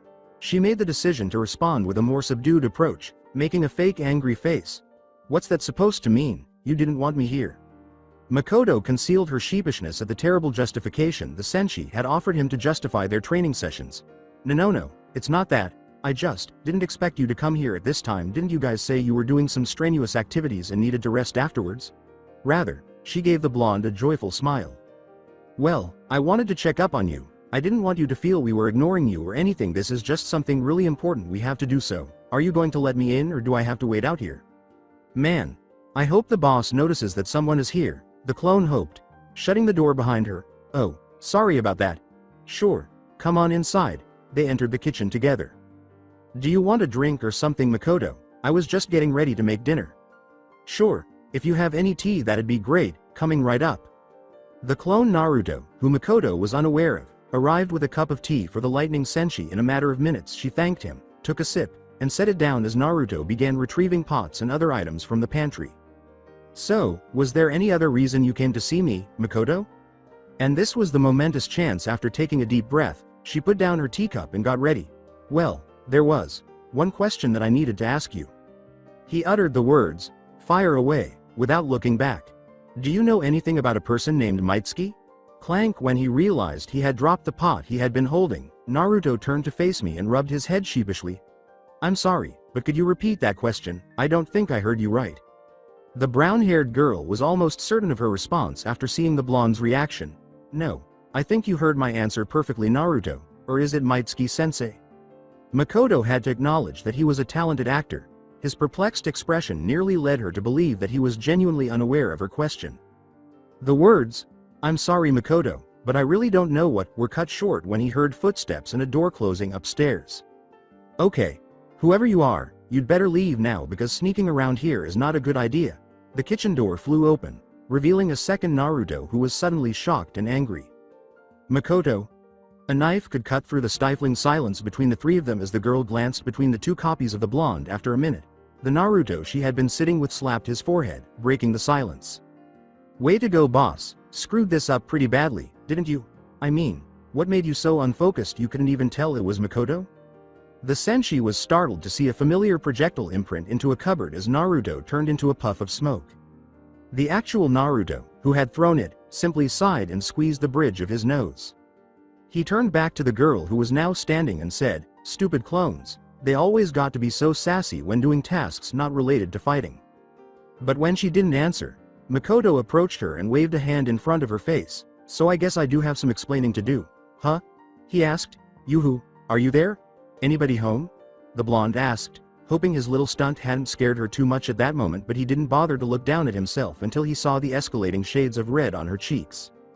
Re-grabbing his shirt was apparently the third thing he had forgotten. There was a redness on the blonde's face that Hinata would be pleased with. Makoto finally responded, even if it was only a slight nod of her head, to the question, maybe I should go get fully dressed first." Seeing it as a good thing, he hurried back upstairs. Man, I might have thrown a chest like that at Naruto if he hadn't already shown interest in Rei's Senshi thought of lightning. If Minako hadn't seen that, she might have tried anyhow. Within a few minutes, Makoto is sitting across from Naruto at the kitchen table, while Naruto, Mitsuki, is looking everywhere but her. The blonde teenager looked at her as though he had finally worked up the nerve to do so. "Well, since there's no point going over the whole, I'm Mitsuki, thing, we might as well just start with any questions you still have, so, why don't you start? First of all, why did you keep it a secret?" he began, drawing a questioning look from the girl. "At first, it was for my own security. It's basic shinobi training to conceal what you can from strangers, especially when in enemy territory. I had no idea where I was at the time. In reality I should have been dead. Yes, I'll explain that later too," he said prior to Makoto responding to her query. "If you girls had been enemies, I didn't want you to know that I had any sort of combat training. The point was only cemented when I saw that people around here don't use their chakra. How quickly do you think people would panic if they saw some teenage boy using the jutsu I use?" Makoto nodded in agreement. His explanation made sense, albeit a little too cautiously. "Well, what about your Mitsuki disguise? Where did that come from?" Since it had been their first encounter with Naruto's ninja form Mitsuki, Makoto nodded in remembrance of the experience. "Actually, I got the idea from all of you. Remember the fight against that monster in the mall?" The brown-haired girl glared at him as he continued. "I noticed that while people were running from the beast, they appeared glad that you girls were there, working in costumes, which, if I might advise again, really don't do much to cover your identities. Anyways, I thought that getting a disguise for myself would allow me to help you girls while still being able to assimilate to this world as Naruto, until I could either find a way back home or at least determine you girls were truly friends." Makoto scowled at the final portion of his explanation. "So, does that mean you still don't think of us as friends? I had to figure it out on my own after all?" Naruto started to get anxious. No, I didn't mean it like that." "Then why are we all still in the dark?" "The reason I didn't want you guys to know was because I was having too much fun." She scowled at him once more. "Fun?" He gave a shrug. "Well, maybe fun isn't the right word. I was just enjoying the normal life. A ninja's life is busy with little time for fun and regular old hanging out like your world's teenagers do. That's especially true for me. I'm abnormal, even for us ninja, something about me I didn't have control over. Most people in my village hate me, fear me for it, although it got somewhat better over the years. This abnormality is why the Akatsuki are after me. I've had to constantly train myself in order to survive encounters with them. All that training gave me little time to do typical friend stuff. And even when I do, my friends were wary of me, not scared or hateful, just anxious, like I was a bomb waiting to explode." Makoto gave the blonde a perplexed look. He looked at her with a peculiar mixture of seriousness and joy, more than she had thought he could manage when not playing Mitsuki. "I don't get what this has to do with this though. These past few months have been some of the greatest times in my life. Going to the mall, the arcade, the dance, hell, even school is better here since teachers don't ignore me and I can prank people all I want without getting caught, although having fangirls is a lot less fun than I thought it would be." They were both frightened when they heard that. "The point I'm trying to make is, I didn't want that to change. I didn't want you guys seeing me differently, as though I was some kind of freak or something dangerous." Naruto watched to see if his friend would slap him, say something hurtful, or do something else. He was surprised when she burst out laughing at his brief monologue. "What's so funny?" When she stopped laughing, she said, "You are Naruto. Why do you think we'd think any less of you?" Huh? He couldn't really figure out what was funny. "We're your friends, and just because you're not normal doesn't mean you are dangerous. You forget that we are pretty abnormal ourselves. We fight monsters regularly. After all, you don't have anything to worry about." As she started her explanation, the blonde gave her a hopeful glance, but her last words made him slump in his chair and turn to the floor in despair. So, I guess this means you're going to tell the others everything, huh? After giving him a close look for a few seconds, the lightning-using senshi raised her teacup. The blonde raised his head to look at her, clearly bewildered, after she said, "What? Tell the others that you know how to make tea? It's surprising, but it's nothing to be embarrassed about, Naruto." But then he saw that she had an indisputable smirk on her face. As she took another sip, he gave her a grateful smile. She finished off the cup and said, "Thanks, Makoto." She said something, "It's your secret to tell. I'm just saying that there isn't as much to worry about as you think there is." Yay, maybe you're right. Nevertheless, I don't think I'm ready for that yet, and if I'm going to tell them about this, it's only right that I tell them everything. He turned his attention to Makoto, who was now rising from her chair. However, given how much they value friendship, it might not be that long before I am their friendship is so different from what it is back home. Now come on, I'll start making dinner. When Naruto noticed Makoto getting ingredients out of the pantry, he reprimanded him, saying, "Wait, I was going to be making dinner." She turned to smile at him and said, "Yay. Well, I need some practice cooking for a guy, you know. And besides, I have a new dessert idea that I'd like your opinion on." God forbid. Naruto felt frightened. Makoto was a great chef, to be sure, but she was also following recipes and instructions that she might modify. But she believed that she needed a special, personalized dish if she wanted to be a great housewife in the future. Her attempts have so far failed miserably. On multiple occasions, Naruto had to spend hours at a restroom after tasting her food. You know what? This isn't really necessary, is it? You should really be heading home anyways, right? He couldn't help but stare at her dejected facade, complete with large teary eyes and all, but he couldn't help but say, "I may be wrong, but it sounds like you're trying to send me away. Naruto, are you saying you don't want to try my new recipe?" With no chance, the shinobi simply sighed. "This is for what I did to you during the test today, isn't it?" "Why, whatever could you mean? I just need your opinion on this dish." Makoto's semi-sly grin was not missed. "Sir, there's a man named Dahete here to see you." A man said, "Send him in, Ogata-san," as he raised a finger from the button on the intercom before his guests arrived. He took some time to make sure everything was in its proper place on his desk. You could argue that Kimura Hondo occasionally over-maintained his office, but he had to be efficient and have a good eye for detail because he was the mayor of a busy city like Tokyo. With monsters, for want of a better word, showing up and wreaking havoc on the populace and causing property damage, he made sure that everything was going as smoothly as possible.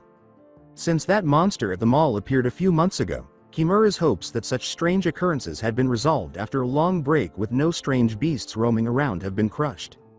If not, who knows how much more of the city's budget would have been spent on reparations for those sailor senshis and their new ally. At least they were still alive with the New Year's festival approaching in less than a week. The mayor merely hoped that the gift from the man he was about to meet would lift everyone's spirits. He laughed at the idea, saying, "After all, a mayor who can keep citizens happy through a crisis is a mayor that gets re-elected." But the sound of someone opening his door startled the young man out of his reverie. Perhaps in his 50s, Dahete appeared older than the mayor had anticipated. His hair, which had once likely been blonde, had turned almost white, and his face had the usual aging wrinkles. If Jade was as rich as he claimed to be, Kimura would have expected him to be well dressed in a formal suit. Keeping his manners intact, Mr. Hondo motioned to one of the seats in front of his desk and said, "Please, take a seat, Tae-san." The older man took that seat and nodded appreciatively. "Now, I believe you were here to propose something for our New Year's festival, if I wasn't mistaken." With an aged voice, Tae said, "No, you're correct. You see, it's been a long time since this city got to enjoy a snowy New Year's festival, not since the time I was a young boy myself. I was always fascinated and awed by snow, and the way the fireworks and snowfall mixed that one festival so long ago. The way the colored lights seemed to reflect off the falling snowflakes and color the sky, has been an image imprinted in my mind all my life. To be honest, it's been a dream of mine to see such a glorious sight again." Kimura Hondo gave the older man a doubtful glance. "Well, while that is a great story, Tae-san, I'm afraid that the next snowfall isn't predicted to occur until a few days after the festival, and we can't afford the materials necessary to produce a snow-white New Year." The old man laughed to himself, and the mayor gave him a wide-eyed look. "Oh, but that is why I'm here. Hondo-san, I told you that I have become a wealthy individual, but I guess I forgot to mention it was because of my grand snowmaking business. Tenushi Eind, my old age is catching up to me. It seems I'm willing to provide a few snow machines for no charge in honor of the festival to recreate that memory again." Dahe shook his head when Kimura said, "How very kind of you, Tae-san. but I can't in good conscience allow you to do something so grand for nothing." The mayor appeared to resign himself at this point. "It's no trouble at all, young man. Believe me, the look on the citizens' faces as they witness the grand sight I had will be reward enough for me. Well then, I suppose we should discuss how we shall proceed with this." For the next hour, the mayor's office was filled with discussions about the arrival date and storage location of Tay's machines, as well as their placement for the festival. Following that, the two men said their goodbyes. As the older man left the office, the mayor didn't notice the smirk on the old man's lips, which didn't go with his face, since he was leaving. Yes, it will be amazing to see the expressions on those people's faces as their energy is depleted for the queen. While these things were happening in the real world, Naruto imagined a familiar red-haired man, or, more accurately, a demon, closing a book he had just finished reading and letting out a sigh of disappointment at not finding anything that would be useful to him. The ancient creature reclined in his chair, relieved that it was comfortable enough to spend hours in order to devote himself to his studies. Kyuubi released the book, but rather than dropping to the floor as one might anticipate, it rose a foot and hovered toward a bookshelf in front of him before being gently placed back where it had been. The demon lord looked to his right and saw that it was where it should be. Kyuubi let out another sigh and gave the bookcase in front of him a fierce look, with the exception of being a mile long. Yes, it was a mile long, and being packed with books and tomes that he had left to look through in order to find the solution to his problem. It was just like any other library. The fact that there was another bookcase behind him that was just as long as the first one didn't help either. "I endure so much for this brat, but sitting here whining won't make it any easier for me to find it." The next book on the shelf wriggled carefully out of its place, slowly floating into Kyuubi's waiting hand and opening itself to the first page so the red-haired man could start over. He sighed again in resignation. Having memories that span millennia can be a constant source of pain. That's it for today. I hope you guys enjoyed this great story. See you in the next one.